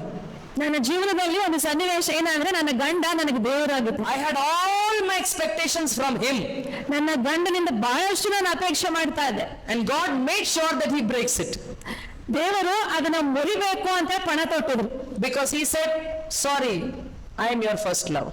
ಯೇಸುಸ್ವಾಮಿ ಹೇಳಿದ್ರು, ಸಾರಿ, ನಿನ್ ಗಂಡ ಅಲ್ಲ, ನಾನು ನಿನ್ ಮೊದಲೇ ಪ್ರೀತಿ ಅಲ್ಲ. You cannot love your husband more than me. ನನಗಿಂತ ಹೆಚ್ಚಾಗಿ ನಿನ್ನ ಗಂಡನ ನೀನು ಪ್ರೀತಿಸಬಾರದು ಅಂತ ದೇವರು ಹೇಳಿದ್ರು. Now in the Old Testament it says our God is a jealous God. So ಹಳೆ ಒಡಂಬಡಿಕೆ ಹೇಳ್ತದೆ, ನಮ್ಮ ದೇವರು ಹೊಟ್ಟೆ ಕಿಚ್ಚಿನ ದೇವರು ಅಂತ.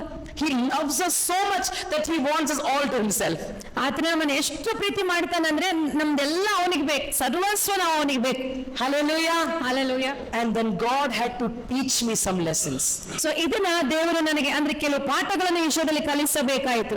And because before learning those lessons, you know, I had a tough time. ಈ ಪಾಠಗಳನ್ನ ಕಲಿಯೋದಕ್ಕಿಂತ ಮುಂಚೆ ನನಗೆ ಬಹಳ ಅಂದ್ರೆ ನನ್ನ ಜೀವನ ಕಠಿಣ ಆಗಿತ್ತು. Because when my expectations were not met in my husband, it really depressed me. ನನ್ನ ಗಂಡನಿಂದ ಏನೆಲ್ಲ ಅಪೇಕ್ಷೆ ಮಾಡಿದ್ದೆ ಅದು ನನಗೆ ಸಿಗದೇ ಇದ್ದಾಗ ನನಗೆ ಬಹಳ ನಿರಾಸೆ ಆಯ್ತು. By the way, my husband is the best husband in the world. ಆದ್ರೆ ನಾನು ಹೇಳಿಕ್ ಬಯಸ್ತೇನೆ, ನನ್ನ ಗಂಡ ಅತ್ಯುತ್ತಮವಾದ ಗಂಡನೇ, ಈ I ಲೋಕದಲ್ಲೇ don't ಅತ್ಯುತ್ತಮವಾದ even ಗಂಡ. think I deserve him.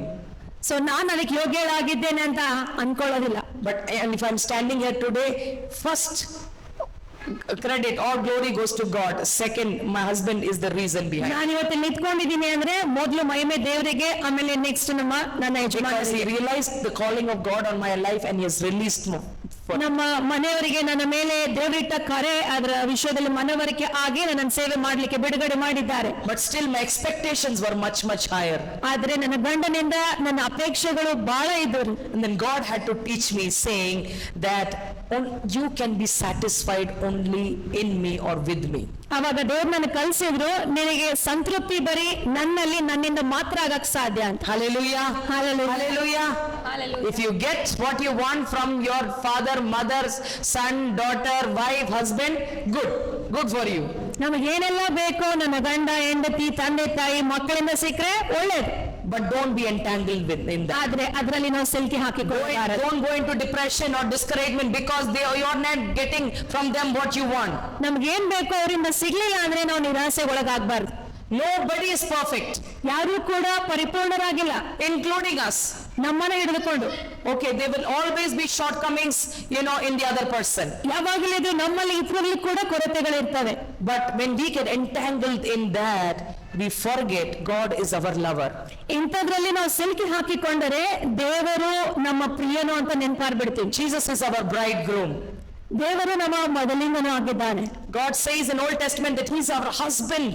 ಆತನು ನಮ್ಮ ಗಂಡನು ಕೂಡ ಆಗಿದ್ದಾನೆ ಅಂತ ಹಳೆ ಒಡಂಬಡಿಕೆಯಲ್ಲಿ ಹೇಳ್ತಾನೆ. And when God gave me a revelation of that through an encounter that I had, ಇದರ ಬಗ್ಗೆ ದೇವರು ನನ್ನನ್ನು ಸಂಧಿಸಿ ಪ್ರಕಟಣೆಯನ್ನು ಕೊಟ್ಟಾಗ all my expectations turned from my husband to God. ನನ್ನ ಅಪೇಕ್ಷೆಗಳೆಲ್ಲ ನನ್ನ ಗಂಡನ ಮೇಲಿಂದ ನಾನು ತೆಗೆದು ದೇವ್ರ ಮೇಲೆ ಇಡ್ಲಿಕ್ಕೆ ಪ್ರಾರಂಭಿಸಿದೆ. So I am a super happy wife now. ಈಗ ನಾನು ಬಹಳ ಸಂತೋಷವುಳ್ಳ ಹೆಂಡತಿ I have no ಆಗಿದ್ದೇನೆ. complaints. ಈಗ ನನಗೆ ಯಾವುದೇ ದೂರುಗಳಿಲ್ಲ. If I get something, well, I'm happy. ನನಗೆ ಗಂಡನಿಂದ ಸಿಕ್ಕರೂ ಸಮಸ್ಯೆ ಇಲ್ಲ, And ಸಿಗ್ಲಿಲ್ಲ if I ಅಂದ್ರೂ don't ಸಮಸ್ಯೆ get anything, I ask God. ನನ್ಗೆ ಸಿಗ್ಲಿಲ್ಲ ಅಂದ್ರೆ ದೇವ್ರನ್ನ ಕೇಳ್ತೀನಿ. You understand what I'm trying to say? ನಾನು ಏನ್ ಹೇಳ್ತಾ ಇದ್ದೇನೆ ಅರ್ಥ ಆಗ್ತಾ ಇದೆನಾ? Paul says time is short. Don't get entangled in all these relationships. ಪೌಲನು ಹೇಳ್ತಾನೆ ಸಮಯ ಕೊಂಚವಾಗಿದೆ, ಈ ಎಲ್ಲದಲ್ಲಿ ನೀನು ಸಿಲ್ಕಿ ಹಾಕಿಕೊಂಡು ಜೀವಿಸಬಾರದು ಅಂತ.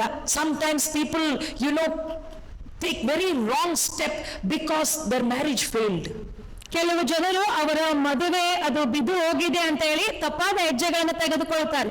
Come on, your life is much more worth than that one person who forsake you or left you. ನಿಮ್ಮ ಗಂಡ ಹೆಂಡತಿ ನಮ್ಮನ್ನ ಬಿಟ್ಟು ಹೋಗಿರ್ಬೋದು, ಅವರಿಂದ ನಿರಾಸೆ ಒಳಗಾಗಿರ್ಬೋದು, ಅದಕ್ಕಿಂತ ಎಷ್ಟೋ ಹೆಚ್ಚು ಬೆಲೆ ಉಳ್ಳದಾಗಿದೆ ನಿಮ್ಮ ಜೀವಿತ. You are much more precious. ನೀವು ಅದಕ್ಕಿಂತ ಎಷ್ಟೋ ಹೆಚ್ಚು ಅಮೂಲ್ಯರಾಗಿದ್ದೀರಿ. If somebody doesn't love you or doesn't value you, don't worry. God values you. ದೇವರು ಜನರು ನಿಮ್ಮನ್ನ ಪ್ರೀತಿಸೋದಿಲ್ಲ, ಬೆಲೆ ಕೊಡೋದಿಲ್ಲ ಅಂತ ಹೇಳಿ ನಿರಾಸೆಗೊಳಗಾಗ್ಬೇಡ್ರಿ. ದೇವರು ನೀವು ಅಮೂಲ್ಯರಂತ ಎಣಿಸ್ತಾನೆ, ನಿಮ್ಮನ್ನು ಪ್ರೀತಿಸ್ತಾನೆ. Hallelujah. Hallelujah. Hallelujah. I hope you understand what I'm trying to say. ನಾನೇನ್ ಹೇಳ್ತಾ ಇದ್ದೆ ನಿಮ್ಗೆ ತಿಳ್ಕೊಳ್ತಾ ಇದ್ರಿ ಅಂತ ಅನ್ಕೊಳ್ತೀನಿ. So rejoice always. ಯಾವಾಗ್ಲಿದ್ರು ಸಂತೋಷಿಸ್ರಿ. Whether your dreams are met or not, in the person whom you are seeking. ನಿಮ್ಮ ಕನಸುಗಳು ಯಾರಿಂದ ನೆನಸಾಗಬೇಕು ಅಂತ ಅನ್ಕೊಳ್ತೀರಿ, ಅದು ನೆನಸಾಗ್ಲಿ ಬಿಡ್ಲಿ, ಸಂತೋಷಿಸಿ. Now it is not only about husband and wife, but in every relation, mother-in-law, father-in-law, every relationship. ಗಂಡ ಹೆಂಡತಿಯ ಸಂಬಂಧದಲ್ಲಿ ಮಾತ್ರ ಅಲ್ಲ, ಅತ್ತೆ ಮಾವ ಬೇರೆ ಎಲ್ಲಾ ಸಂಬಂಧಗಳ ಕುರಿತು ನಾನು ಹೇಳ್ತಾ ಇದ್ದೀನಿ. Hallelujah. Hallelujah. Hallelujah. Second we see is feelings. ಎರಡನೇದು ಭಾವನೆಗಳು. Feelings.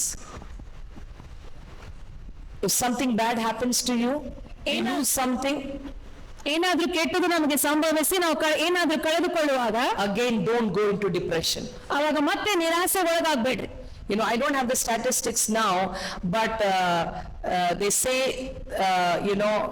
I don't know how many people now are on antidepressants. You know, depression is one of the largest, I mean, the medicines for this depression is sold. The maximum now. So ಈಗಿನ ದಿವಸಗಳಲ್ಲಿ ಲೆಕ್ಕಾಚಾರ ನನಗೆ ಹಿಂದಿತ್ತು ಆದ್ರೆ ಈಗ ಗೊತ್ತಿಲ್ಲ, ಅನೇಕರು ಅಂದ್ರೆ ಬಹಳ ಜನರು ನಿರಾಸೆಗೆ ಒಳಗಾಗಿ ಆ ನಿರಾಸೆಯಿಂದ ಹೊರಗೆ ಬರಬೇಕು ಅಂತ ಗುಳಿಗೆ ತೆಗೆದುಕೊಳ್ತಾರೆ. Discouragement is the greatest weapon that the enemy uses. ಆ ಔಷಧಿ ತೆಗೆದುಕೊಳ್ಳುವಂತ ಜನರ ಸಂಖ್ಯೆ ಬಹಳವಾಗಿದೆ ಅಂತ ನಾನು ಅಧ್ಯಯನ ಮಾಡಿದ್ದು. Your dreams are shattered. ನಿಮ್ಮ ಕನಸುಗಳು ನೆನಸಾಗಲಿಲ್ಲ. You feel your prayer is not answered as you wanted. ನಿಮಗೆ ಬೇಕಾದ ತರ ಪ್ರಾರ್ಥನೆಗೆ ದೇವರು ಉತ್ತರ ಕೊಡ್ಲಿಲ್ಲ. You lose something in life. ನೀವೇನೋ ಕಳೆದುಕೊಂಡ್ರೆ ನಿಮ್ ಜೀವನದಲ್ಲಿ. You don't get the job you want. ನಿಮಗೆ ಬೇಕಾದ ಕೆಲಸ ಸಿಗ್ಲಿಲ್ಲ. Okay, whatever it may be. ಅದೇನೋ ಇರ್ಬೋದು. Don't be caught up in that. ಅದರಲ್ಲಿ ಸಿಲುಕಿ ಹಾಕಿಕೊಳ್ಬೇಡ್ರಿ. See, these are feelings. ಇದು ಬರೀ ಭಾವನೆಗಳು, Don't ಅನಿಸುವಿಕೆಗಳು. allow feelings to master you. ನಿಮ್ಮ ಭಾವನೆಗಳು ಅನಿಸುವಿಕೆಗಳು ನಿಮ್ಮ ಮೇಲೆ ಆಳ್ವಿಕೆ ಮಾಡಕ್ಕೆ ಅದಕ್ಕೆ ಅಧಿಕಾರ. Don't be a slave to your feelings. ನಿಮ್ಮ ಭಾವನೆಗಳಿಗೆ ದಾಸರಾಗಬಾರದು. The Bible says how the heart is deceptive beyond all matter. ನಮ್ಮ ಹೃದಯವು ಎಷ್ಟು ವಂಚನೆ ಒಳಗಾಗಿದೆ ಅಂತಂದ್ರೆ ಅನೇಕರ ಇಂಥ ಒಂದು ಭಾವನೆಗಳಿಗೆ ನಾವು ಒಳಗಾಗ್ತೀವಿ. Take charge over your heart ನಮ್ಮ ಹೃದಯದ ಮೇಲೆ ನಾವು ಆಳ್ವಿಕೆ with ನಡೆಸುತ್ತೆ the help of God. ದೇವರಾತ್ಮನ ಸಹಾಯದಿಂದ. So whatever happens to you negative, you know, don't be a slave to that bad feeling, sorrowful feeling, depression feeling, whatever it may be. Don't be a slave to that, but overcome that in the name of Jesus. ನಡಿಬಾರದು ನಿಮ್ಮ ಜೀವನದಲ್ಲಿ ನಡೆಯುವುದಾಗಿದ್ರೆ ಅದಕ್ಕೆ ನೀವು ದಾಸರಾಗಬಾರದು, ಆದ್ರೆ ದೇವರ ಸಹಾಯದಿಂದ ನೀವು ಅದರ ಮೇಲೆ ಜಯ ಸಾಧಿಸಬೇಕು. And if it's a positive one, ಅದು it's like ಒಳ್ಳೆಯದಾಗಿ rejoice, not rejoicing. ಅದು ಒಳ್ಳೆಯದಾಗಿದ್ರೆ ಸಂತೋಷಿಸುವಂಥದ್ದು. Yeah, it says, and those who rejoice as though they are not rejoicing. ಸಂತೋಷ ಪಡುವವರು ಅವರು ಸಂತೋಷ ಪಡದವರ ಹಾಗಿರ್ಬೇಕಂತ. Now you may gain lot of things in life. ನಿಮ್ಮ ಜೀವನದಲ್ಲಿ ಅನೇಕ ಸಂಗತಿಗಳನ್ನು ನೀವು ಸಾಧಿಸಬಹುದು. Okay, and we may get caught up with that also. ಅದರಲ್ಲೂ ಕೂಡ ನಾವು ಸಿಲುಕಿ ಹಾಕೊಂಡ್ ಬಿಡ್ಬೋದು. Like I say in our church, ನಮ್ಮ ಸಭೆಯಲ್ಲಿ ನಾನು ಈ ತರ ಹೇಳ್ತೀನಿ, there were people who didn't have a job, ಕೆಲವು ಜನರಿಗೆ ಕೆಲಸ ಇರ್ಲಿಲ್ಲ. and they would come daily, every meeting they would come. ಎಲ್ಲಾ ಒಂದು ಮೀಟಿಂಗ್ಸ್ ಗಳಿಗೆ, ಕೂಟಗಳಿಗೆ ಅವ್ರು ಬರ್ತಾ ಇದ್ರು. And after getting a job, ಅವ್ರಿಗೆ ಕೆಲಸ ಸಿಕ್ಕ ಮೇಲೆ they are not to be seen. ಅವ್ರು ಕಾಣಿಸ್ಲೇ ಇಲ್ಲ. Why? ಯಾಕೆ? I have a job, sister. I don't have time. Sister ನಂಗೆ ಜಾಬ್ ಇದೆ, ಈಗ ನನ್ಗೆ ಸಮಯ ಇಲ್ಲ ಅಂತ. Now they didn't have a baby. ಅವ್ರಿಗೆ ಮಕ್ಕಳಾಗಿರ್ಲಿಲ್ಲ. They would come and ask, pray, and you know, ask God, pray to God. ಅವ್ರು ಬರ್ತಿದ್ರು, ಪ್ರಾರ್ಥನೆ ಮಾಡಿ ಮಕ್ಕಳಾಗ್ಲಿ ಅಂತ ಹೇಳ್ತಿದ್ರು. And God bless them with a baby. ದೇವರು ಅವ್ರಿಗೆ ಮಕ್ಕಳು ಕೊಟ್ಟು ಆಶೀರ್ವಾದ And ಮಾಡಿ. now they are not seen in church. ಈಗ ಸಭೆಯಲ್ಲಿ ಅವ್ರು ಕಾಣಿಸ್ಕೊಳ್ಳೋದೇ ಇಲ್ಲ. What happened, sister?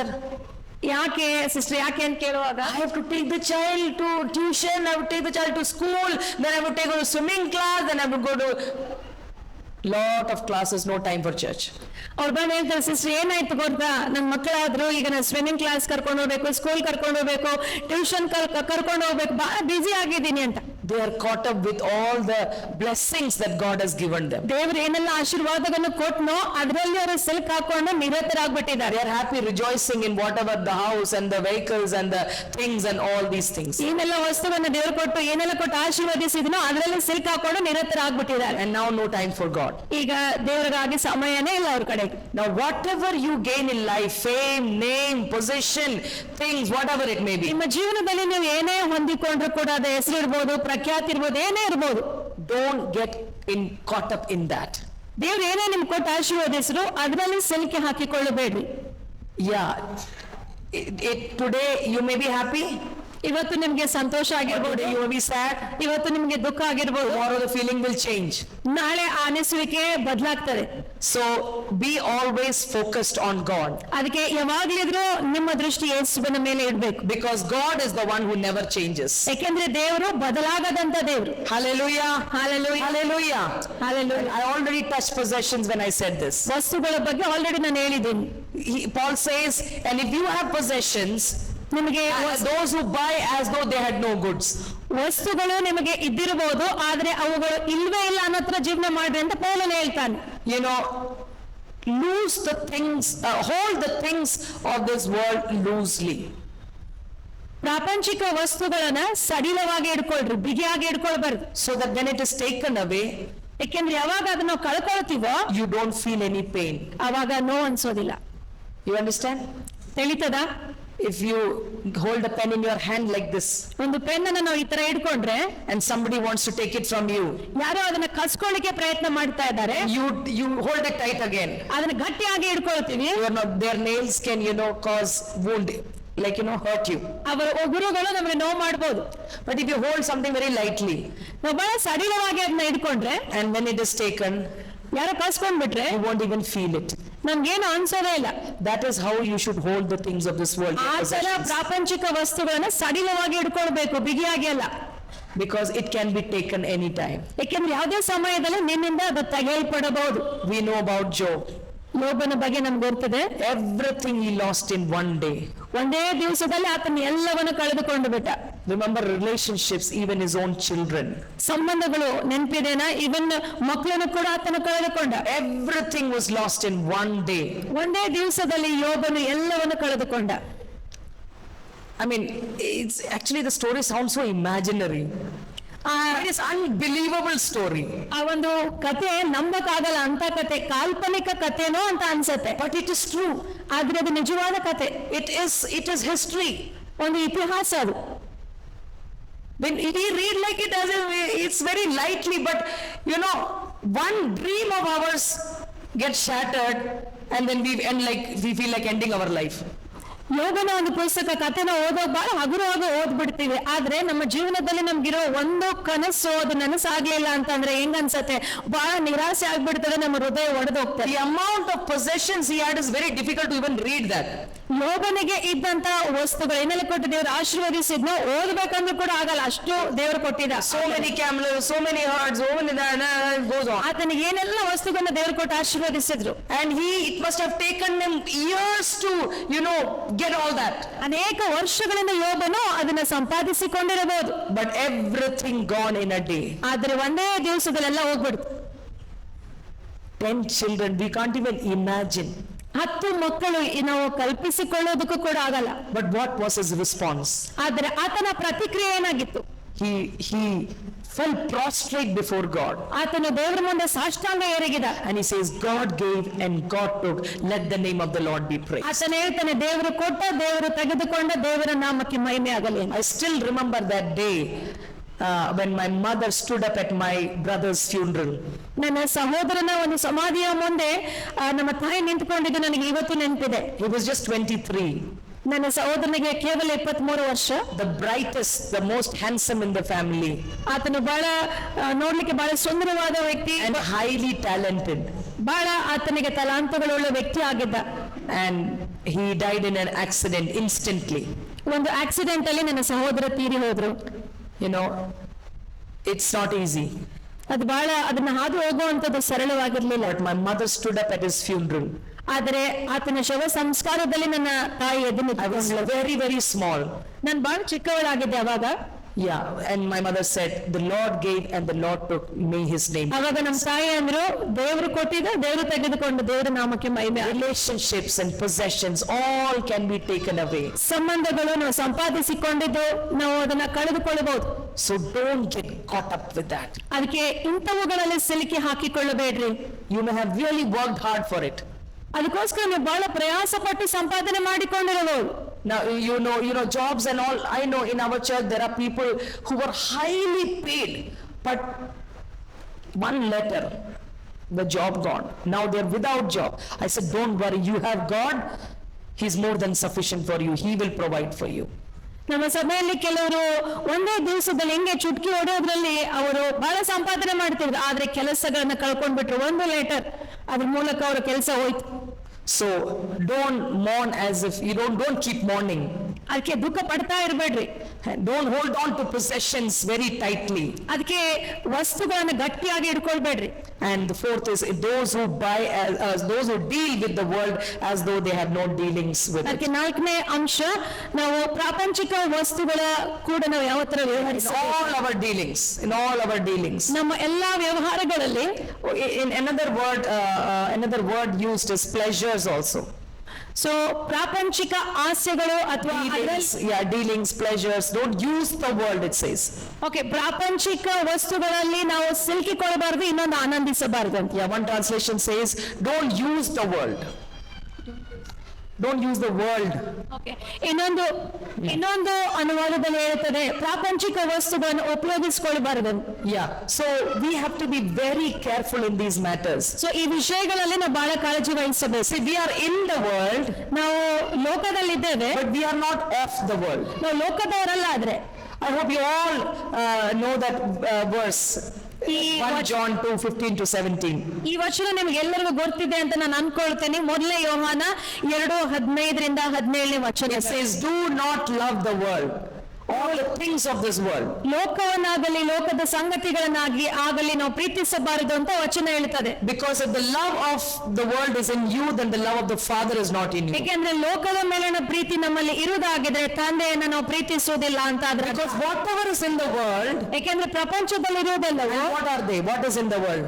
ಈ ಪ್ರಪಂಚದಲ್ಲಿ ಏನಿದೆ, ಲೋಕದಲ್ಲಿ ಏನಿದೆ. Again, it may sound contradictory when it says do not love the world, because John 3:16 we said it, God so loved the world. So ಯೋಹಾನ 3:16 ನಾವು ನೋಡ್ತೇವೆ, ದೇವರು ಲೋಕವನ್ನು ಎಷ್ಟೋ ಪ್ರೀತಿಸಿ ಅಂತ ಹೇಳ್ತದೆ. ಪೌಲನು ಹೇಳ್ತಾನೆ ಲೋಕದ ಸಂಗತಿಗಳನ್ನು ಪ್ರೀತಿಸಬಾರದು, ತದ್ವಿರುದ್ಧವಾದ ಸಂಗತಿಗಳು. So it talks about what is in the world. So ಇಲ್ಲಿ ವಚನ ಏನ್ ಹೇಳ್ತದೆ ಅಂದ್ರೆ ಲೋಕದಲ್ಲಿ ಏನಿದೆ. And here it says what is in the world. ಲೋಕದಲ್ಲಿ ಏನಿದೆ ಅನ್ನೋದನ್ನ ನಾವು ಇಲ್ಲಿ ಓದ್ತೇವೆ. The lust of the eye, ಕಣ್ಣಿನ ಆಸೆ, the lust of the flesh, ಶರೀರದ ಆಸೆ, and the pride of life. ಬದುಕು ಬಾಳಿನ ಡಂಬ. It's not talking about people. ಇದು ಜನರ ಬಗ್ಗೆ ಮಾತಾಡ್ತಾ ಇಲ್ಲ. We need to love people. ನಾವು ಜನರನ್ನ ಪ್ರೀತಿಸಬೇಕು. We need to love and take care of the nature. ನಾವು ಜನರನ್ನ ಪ್ರೀತಿಸಬೇಕು, ಸೃಷ್ಟಿಯನ್ನು ಪ್ರೀತಿಸಬೇಕು, ಕಾಳಜಿ ವಹಿಸಬೇಕು. Yeah, in this things in the world there are a lot of things. ಲೋಕದಲ್ಲಿ ಬಹಳ ಸಂಗತಿಗಳುಂಟು. Yeah, we need to carefully handle all these.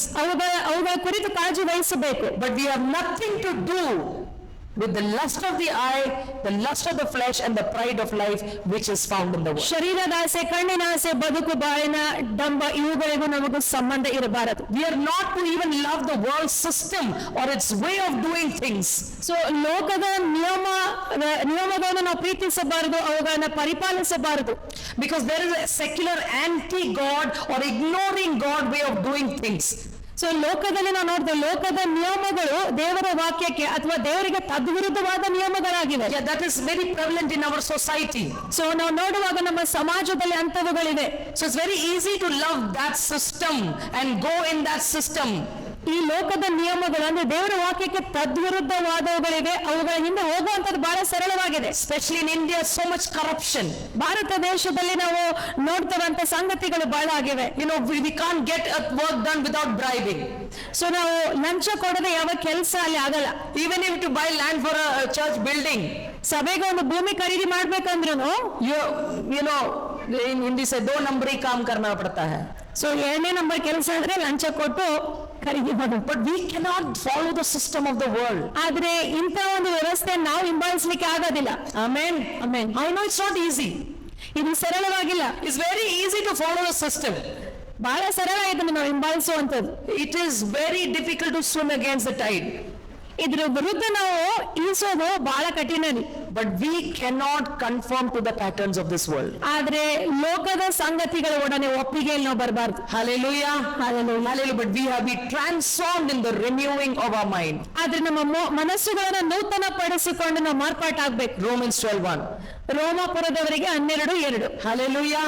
Hallelujah. And we have to present our bodies as a living sacrifice to ನಮ್ಮ God. ದೇಹಗಳನ್ನ ಸಜೀವ ಯಜ್ಞಗಳನ್ನಾಗಿ ಕರ್ತನಿಗೆ ನಾವು ಅರ್ಪಿಸಬೇಕು. And that is a spiritual act of worship. ಇದೇ ನಿಜವಾದ ಆರಾಧನೆ ಅಂತ ವಾಕ್ಯ ಹೇಳ್ತಾರೆ. Holy and pleasing to God. ದೋಷರಹಿತರಾಗಿ ಪರಿಶುದ್ಧರಾಗಿ ಸಜೀವ ಯಜ್ಞಗಳಾಗಿ ನಮ್ಮ ದೇಹವನ್ನು ಕರ್ತನಿಗೆ Worship ಅರ್ಪಿಸಬೇಕು. is not just about singing 2 songs or 3 songs. ಆರಾಧನೆ ಅಂದ್ರೆ ಬರೀ 1-2 ಹಾಡು ಹಾಡ್ಬಿಡೋದು ಅಷ್ಟೇ ಅಲ್ಲ. Worship is a lifestyle. ಆರಾಧನೆ ಅಂದ್ರೆ ನಾವು ನಮ್ಮ ಜೀವನ ಶೈಲಿ ಆರಾಧನೆ ಆಗಿರ್ಬೇಕು. Every decision we make, ನಾವು ಮಾಡುವ ಪ್ರತಿಯೊಂದು ತೆಗೆದುಕೊಳ್ಳುವ ನಿರ್ಧಾರ, every step we take, ನಾವು ತೆಗೆದುಕೊಳ್ಳುವ ಪ್ರತಿ ಹೆಜ್ಜೆ, how we deal with the world, ಹೆಂಗೆ ನಾವು ಲೋಕದ ಒಡನೆ how we ವ್ಯವಹರಿಸ್ತೀವಿ, deal with people, ಜನರ ಒಡನೆ ಯಾವ ತರ ವ್ಯವಹರಿಸ್ತೀವಿ, all things is a part of worship. ಈ ಎಲ್ಲಾ ಸಂಗತಿಗಳು ಆರಾಧನೆಯ ಭಾಗಗಳು. I am not, but I'm just saying I may be the best singer.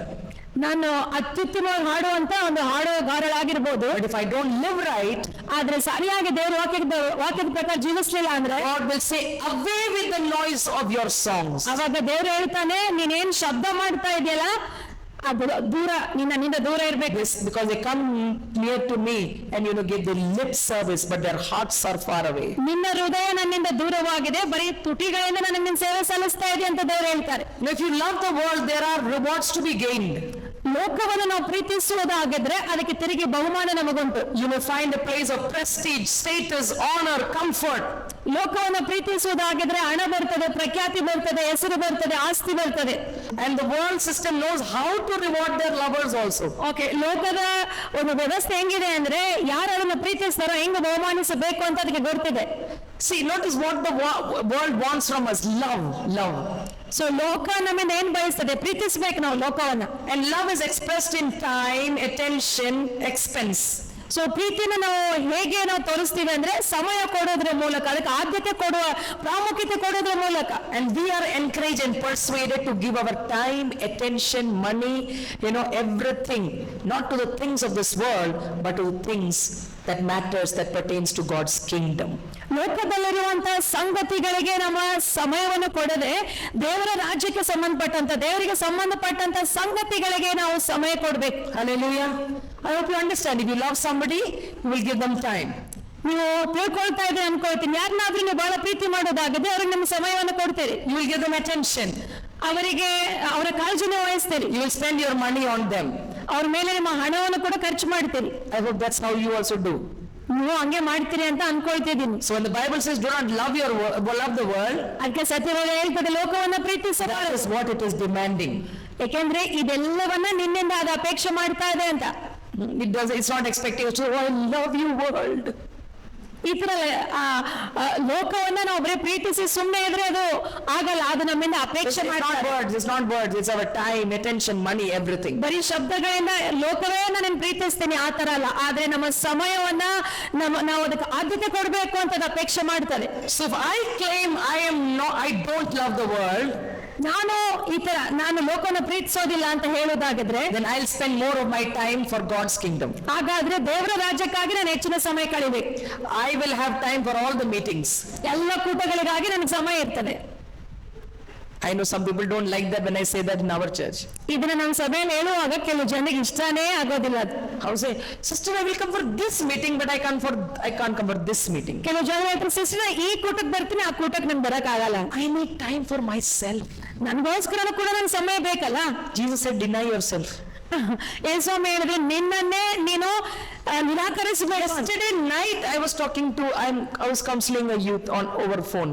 Phone ನಲ್ಲಿ ನಿನ್ನೆ ರಾತ್ರಿ ಒಬ್ಬ ಯವನಸ್ಥನಿಗೆ ನಾನು ಸಮಾಲೋಚನೆ ನೀಡ್ತಾ ಇದ್ದೆ. Auntie, I can't come for any weekly meeting because I need time for myself. ಆ ಯವನಸ್ಥ ಹೇಳ್ತಾ ಇದ್ರು, ನನಗೆ ಸಮಯ ಇಲ್ಲ ಆಂಟಿ, ನಾನು ಎಲ್ಲ ಕೂಟಗಳಿಗೆ ಬರಕ್ ಆಗಲ್ಲ ಅಂತ. Now that doesn't mean you don't sleep, you don't rest, you don't eat. No. They want all the meeting time for themselves. So that's what time is. They have everything. They sleep 10 hours. They have time for 8 hours for mobile, but they need time for themselves when it is time for the meeting. That's what they mean. ಇದರರ್ಥ ನಾನು ಮಲ್ಕೊಳ್ಬಾರ್ದು, ವಿಶ್ರಮಿಸಬಾರ್ದು, ಊಟ ಮಾಡಬಾರ್ದು ಅಂತ ಅಲ್ಲ, ಅದನ್ನೆಲ್ಲ ಮಾಡ್ಬೇಕು. ಆದ್ರೆ ಇದ್ರ ಅರ್ಥ ಏನಂತಂದ್ರೆ ಅವ್ರಿಗೆ 10 ತಾಸು 8 ತಾಸು ಮಲ್ಕೊಳಕ್ ಇರ್ತದೆ, ಮೊಬೈಲ್ ನೋಡ್ಲಿಕ್ಕೆ ಇರ್ತದೆ, ಆದ್ರೆ ಕೂಟಕ್ಕೆ ಬರಕ್ಕಿರಲ್ಲ, ದೇವ್ರಿಗಾಗಿ ಸಮಯ ಇರೋದಿಲ್ಲ ಅನ್ನೋ ಅರ್ಥ. How easily we can be deceived. ಎಷ್ಟು ಸರಳವಾಗಿ ನಾವು ವಂಚನೆಗೆ ಒಳಗಾಗ್ಬಿಡ್ತೀವಿ. Now we all say, when I used to think, this Adam and Eve, what they did, because of that we are suffering. So ನಾನು ಈ ತರ ಆಲೋಚನೆ ಮಾಡ್ತಿದ್ದೆ, ನಾವ್ ಏನಾದ್ರೂ ಅದು ಹೋಗುವಾಗ ಈ ಅದಾಮ್ ಅವರು ಮಾಡಿದ್ದಕ್ಕೆ ಈಗ ಆಯ್ತಂತ. These Israelites, after eating manna from heaven, drinking water from the rock, how can they murmur? How can they grumble? Why do they want to go back to Egypt? ಇಸ್ರಾಯೇಲ್ರು ಪರಲೋಕದಿಂದ ಸುರಿಸಲ್ಪಟ್ಟ ಮನ್ನ ತಿಂದಾಗ್ಲೂ, ಬಂಡೆಯಿಂದ ಬರುವ ನೀರನ್ನು ಕುಡಿದಾಗಲೂ ಅವ್ರು ಹೆಂಗೆ ದೂರ ಹೇಳಿದ್ರು, ಅವ್ರು ಹೆಂಗ್ ಗೊಳಗುಟ್ಟಿದ್ರು ಅಂತ ನಾನು ಅನ್ಕೊಳ್ತೇನೆ. When I used to read Bible, I always used to blame them. How can they do like that? ಸತ್ಯವೇದ ಓದುವಾಗ ನಾನು ಅನ್ಕೊಳ್ತಿದ್ದೆ, ಇವರೆಲ್ಲ ಹೆಂಗ್ ಮಾಡಕ್ ಸಾಧ್ಯ ಅಂತ. But so many times we are also doing the same thing. ಆದ್ರೆ ನಾವು ಕೂಡ ಅವರ ಹಾಗೆ ಮಾಡ್ತಾ ಇದ್ದೀವಿ, ಅನೇಕರು ಮಾಡಿದ್ದೀವಿ ಆಲ್ರೆಡಿ. We don't realize. ಆದ್ರೆ ಮನವರಿಕೆ ಆಗಿರಲ್ಲ. We think if we were in their place, we would have taken the right decision. ಅವ್ರ ಜಾಗದಲ್ಲಿ ನಾವು ಇದ್ದಿದ್ರೆ ಸರಿಯಾದ ರೀತಿಯಲ್ಲಿ ನಾವು ಇರ್ತಿದ್ವಿ ಅನ್ಕೊಳ್ತೀವಿ. No, we take worse decisions. ಅವ್ರಿಗಿಂತ ಇನ್ನೂ ಕೆಟ್ಟ ಒಂದು ಏನ್ರಿ ಆಯ್ಕೆಗಳನ್ನ ಮಾಡ್ತಿದ್ವೇನೋ ಅವ್ರ ಜಾಗದಲ್ಲಿ. Let's come back to our senses. ಅದಕ್ಕೆ ನಾವು ನಮ್ಮ ಬುದ್ಧಿಗೆ ತಿರುಗಿ ಬರೋಣ. Let's hate the world. ಪ್ರಪಂಚವನ್ನು ನಾವು ದ್ವೇಷಿಸಬೇಕು. Let's hate all the status, the prestige, honor, comfort, that the consolation that the world gives us. ಪ್ರಪಂಚ ನಮಗೆ ಏನೆಲ್ಲ ಕೊಡ್ತದೋ, ಹೆಸರು, ಹಣ, ಪ್ರಖ್ಯಾತಿ ಏನೆಲ್ಲ, ಅದನ್ನೆಲ್ಲ ನಾವು ದ್ವೇಷಿಸೋಣ. And whatever the reward the world gives, it will only be there as long as you live. ಈ It only lasts as long as you live. ಈ ಪ್ರಪಂಚವನ್ನು ಪ್ರೀತಿಸೋದ್ರ ಮೂಲಕ ಅದು ನಮಗೆ ಏನೆಲ್ಲ ಕೊಡ್ತದೆ ಅದು ಶಾಶ್ವತ ಅಲ್ಲ, ಅದು ಗತಿಸಿ ಹೋಗ್ತದೆ. And the day we go to we lose everything. ನಾವು ಯಾವಾಗ ಹೋಗ್ಬಿಡ್ತೀವೋ ಅದನ್ನೆಲ್ಲ ಕಳ್ಕೊಂಡ್ಬಿಡ್ತೀವಿ. You agree with that? ಒಪ್ಕೊಳ್ತೀರಾ? Yes. So there's a warning against a love for the world. ಲೋಕದ ಸಂಗತಿಗಳನ್ನ ಪ್ರೀತಿಸಬಾರದು ಅನ್ನೋ ಎಚ್ಚರಿಕೆ ದೇವರು ಕೊಡ್ತಾ ಇದ್ದಾರೆ. But understand, we have to love nature, we have to protect nature, all that is there. Love people, protect them, take care. ಆದ್ರೆ ನಾವು ತಿಳ್ಕೊಳ್ಳೋಣ, ಸೃಷ್ಟಿಯನ್ನ ನಾವು ಪ್ರೀತಿಸಬೇಕು, ಕಾಳಜಿ ವಹಿಸಬೇಕು, ಇವನ್ ಜನರನ್ನ ಪ್ರೀತಿಸಬೇಕು, ಕಾಳಜಿ ವಹಿಸಬೇಕು. But we love the creator more than the creation. ಆದ್ರೆ ನಮ್ಮ ಸೃಷ್ಟಿಕರ್ತನನ್ನ ಸೃಷ್ಟಿಗಿಂತ ಹೆಚ್ಚಾಗಿ ನಾವು ಪ್ರೀತಿಸಬೇಕು. Basically, when it says do not love the world, do not be caught up with all this relationships, possessions, feelings, dealings and all these things, it's basically more of a warning against loving the material things, like getting caught up with these things also, which characterizes the world system. ಲೋಕದಲ್ಲಿರುವಂತಹ ಸಂಗತಿಗಳನ್ನ ನಾವು ಪ್ರೀತಿಸಬಾರದು ಎಂಬುವಂತಹ ಎಚ್ಚರಿಕೆ ದೇವರು ಕೊಡ್ತಿರುವಾಗ ನಮಗೆ ಆ ಎಚ್ಚರಿಕೆಗೆ ಒಳಗಾಗಿ ಅದರಲ್ಲಿ ನಾವು ಸಿಲುಕಿಕೊಳ್ಳಬಾರದು. ಲೋಕದ ಸಂಗತಿಗಳಲ್ಲಿ ಅಂತ ಆ ನಿಯಮಗಳಲ್ಲಿ ಕೂಡ ಸಿಲುಕಿ ಹಾಕಿಕೊಳ್ಳಬಾರದು. So since you are all under the teaching of a man of God who teaches the word of God well, so I don't think I need to explain much more about this. ನೀವು ಅನೇಕ Bible ಅಧ್ಯಯನಗಳನ್ನು, ಸತ್ಯವೇದ ಅಧ್ಯಯನಗಳನ್ನ ದೇವರ ಮನುಷ್ಯರಿಂದ ಕೇಳಿಸ್ಕೊಂಡಿರ್ಬೋದು, ಅದು ಬಹಳ ಚೆನ್ನಾಗಿರ್ಬೋದು. ನನಗೆ ಹೋಲಿಸೋದಾಗದೆ ಚೆನ್ನಾಗಿದೆ ಅಂತ ಹೇಳ್ತೀನಿ, ಅದಕ್ಕಿಂತ ಚೆನ್ನಾಗಿದೆ ಅಂತ. Yeah, always we want. The world tries to buy our love with things. ಈ ಪ್ರಪಂಚವು ಹೇಗಿದೆ ಅಂತಂದ್ರೆ ಕೆಲವು ಸಂಗತಿಗಳನ್ನ ಕೊಟ್ಟು ಅದು ನಮ್ಮನ್ನು ಕೊಂಡ್ಕೊಳ್ಳಿಕ್ಕೆ ಬಯಸ್ತದೆ. Great things to us. ಒಳ್ಳೆ ಸಂಗತಿಗಳನ್ನ, ಅತಿ ಶ್ರೇಷ್ಠವಾದ ಸಂಗತಿಗಳನ್ನ ಅದು ನಮ್ಗೆ ಕೊಡ್ತದೆ. Yeah, a lot of possessions it offers to us. ನಮಗೆ ಅದು ಕೊಡ್ಲಿಕ್ಕೆ ಬಯಸ್ತದೆ.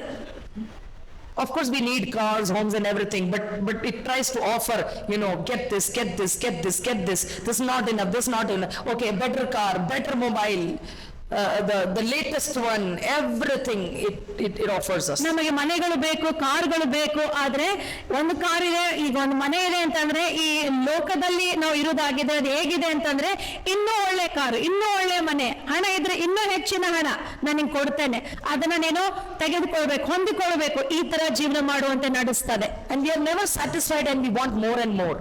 ಈ ಲೋಕದ ಸಂಗತಿಗಳಲ್ಲಿ ಸಿಲುಕಿ ಹಾಕಿಕೊಳ್ಳುವುದಾಗಿದ್ರೆ ಎಂದು ನಾವು ಅದರಲ್ಲಿ ಸಂತೃಪ್ತರಾಗಿರಕ್ಕಾಗಲ್ಲ. ಯಾಕಂದ್ರೆ ಇನ್ನೂ ಹೆಚ್ಚಿಗೆ ಬೇಕು ಅಂತ ಅನಿಸ್ತದೆ. I'm not against gaining possessions.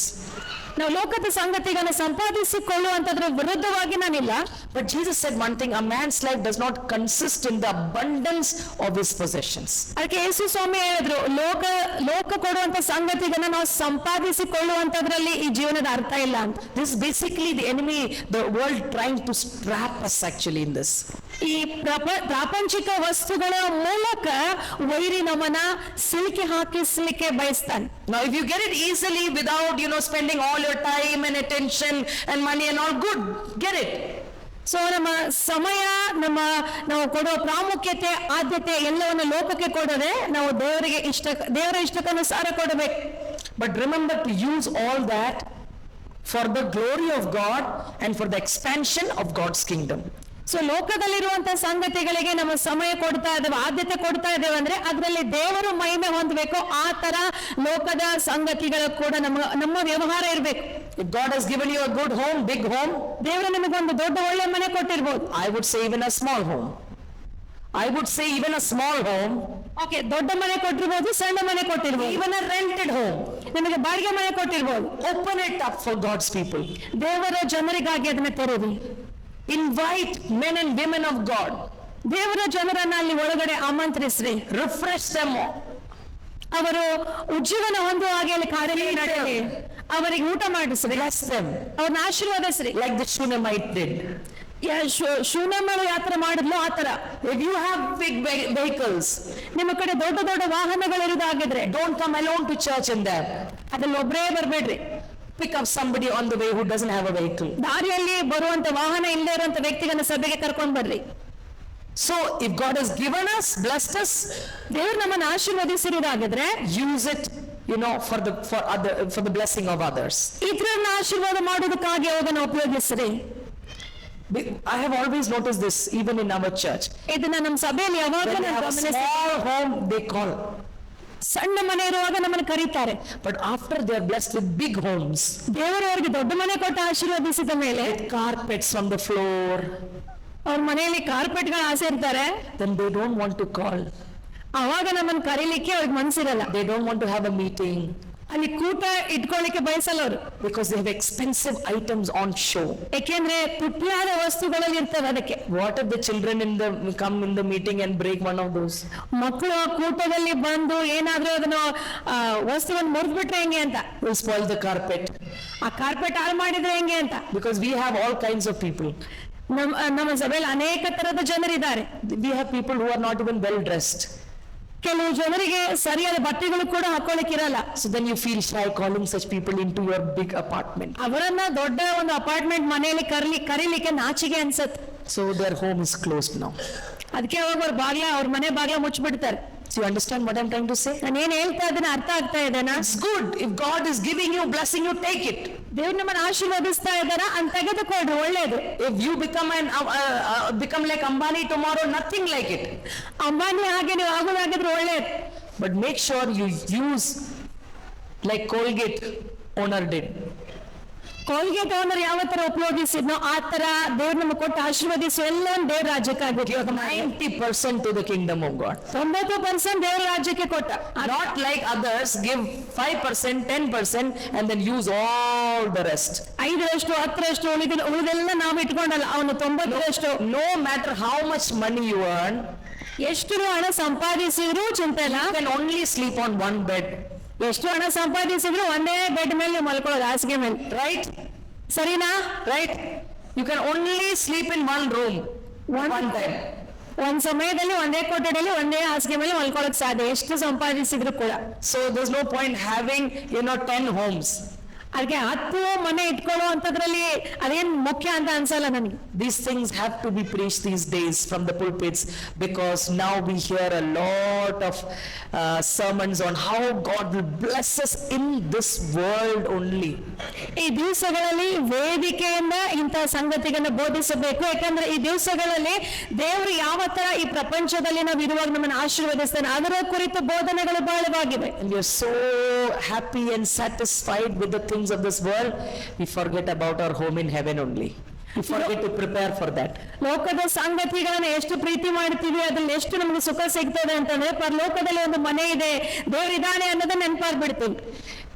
Now, you may not like the next statement, but this is what I feel. ಮುಂದೆ ನಾನು ಮಾಡುವಂತಹ ಸ್ಟೇಟ್ಮೆಂಟ್ ನಿಮ್ಗೆ ಇಷ್ಟ ಆಗಿರ್ಲಿಕ್ಕಿಲ್ಲ, ಆದ್ರೆ ಅದನ್ನ ಹೇಳ್ತೀನಿ. If you have less here, be happy. In fact, that will keep you focused. He'll say, oh, yahan nahi hai to kya, swarg mein milega na. ಈ ತರ ನೀವು ಅನ್ಕೊಳ್ಬಹುದು, ಇಲ್ಲ ನನಗೆ ಏನು ಕೊಟ್ಟು ಆಶೀರ್ವದಿಸಿಲ್ಲ ದೇವರು, ಆದ್ರೆ ಪರಲೋಕದಲ್ಲಿ ನನ್ನ ಮನೆ ಇದೆ ಅಲ್ಲ, ಅಲ್ಲೇ ನಂಗೆ ಆಶೀರ್ವಾದ ಇದೆ. I tell all the people who don't have homes, I said, don't worry, God is preparing a home for you in heaven. Be heaven focused. ಅನೇಕ ಜನರು ಹೇಳ್ತಾರೆ ಸಿಸ್ಟರ್ ನನ್ ಮನೆ ಇಲ್ಲ ಅಂತ, ಆದ್ರೆ ನಾನು ಅವ್ರಿಗೆ ಹೇಳ್ತೇನೆ ಚಿಂತೆ ಮಾಡ್ಬೇಡ, ಸಮಸ್ಯೆ ಇಲ್ಲ, ಪರಲೋಕದಲ್ಲಿ ನಿನ್ ಮನೆ ಇದೆ. But if you can attain one, please do. ಆದ್ರೆ ನಿಮಗೆ ಒಂದು ತಗೊಳ್ಳೋಕೆ ಶಕ್ತಿ ದೇವರು ಕೊಟ್ಟ ನೀವು ತೆಗೆದುಕೊಳ್ಬಹುದು. So that you can use that for the glory of God. ಅದನ್ನ ದೇವರ ಮಹಿಮೆಗಾಗಿ ಉಪಯೋಗ ಮಾಡುವಂತ. Hallelujah. Hallelujah. Hallelujah. So I end my message here. ಇಲ್ಲಿ ನನ್ನ ಬೋಧನೆಯನ್ನು ನಿಲ್ಲಿಸ್ತಾ ಇದ್ದೇನೆ.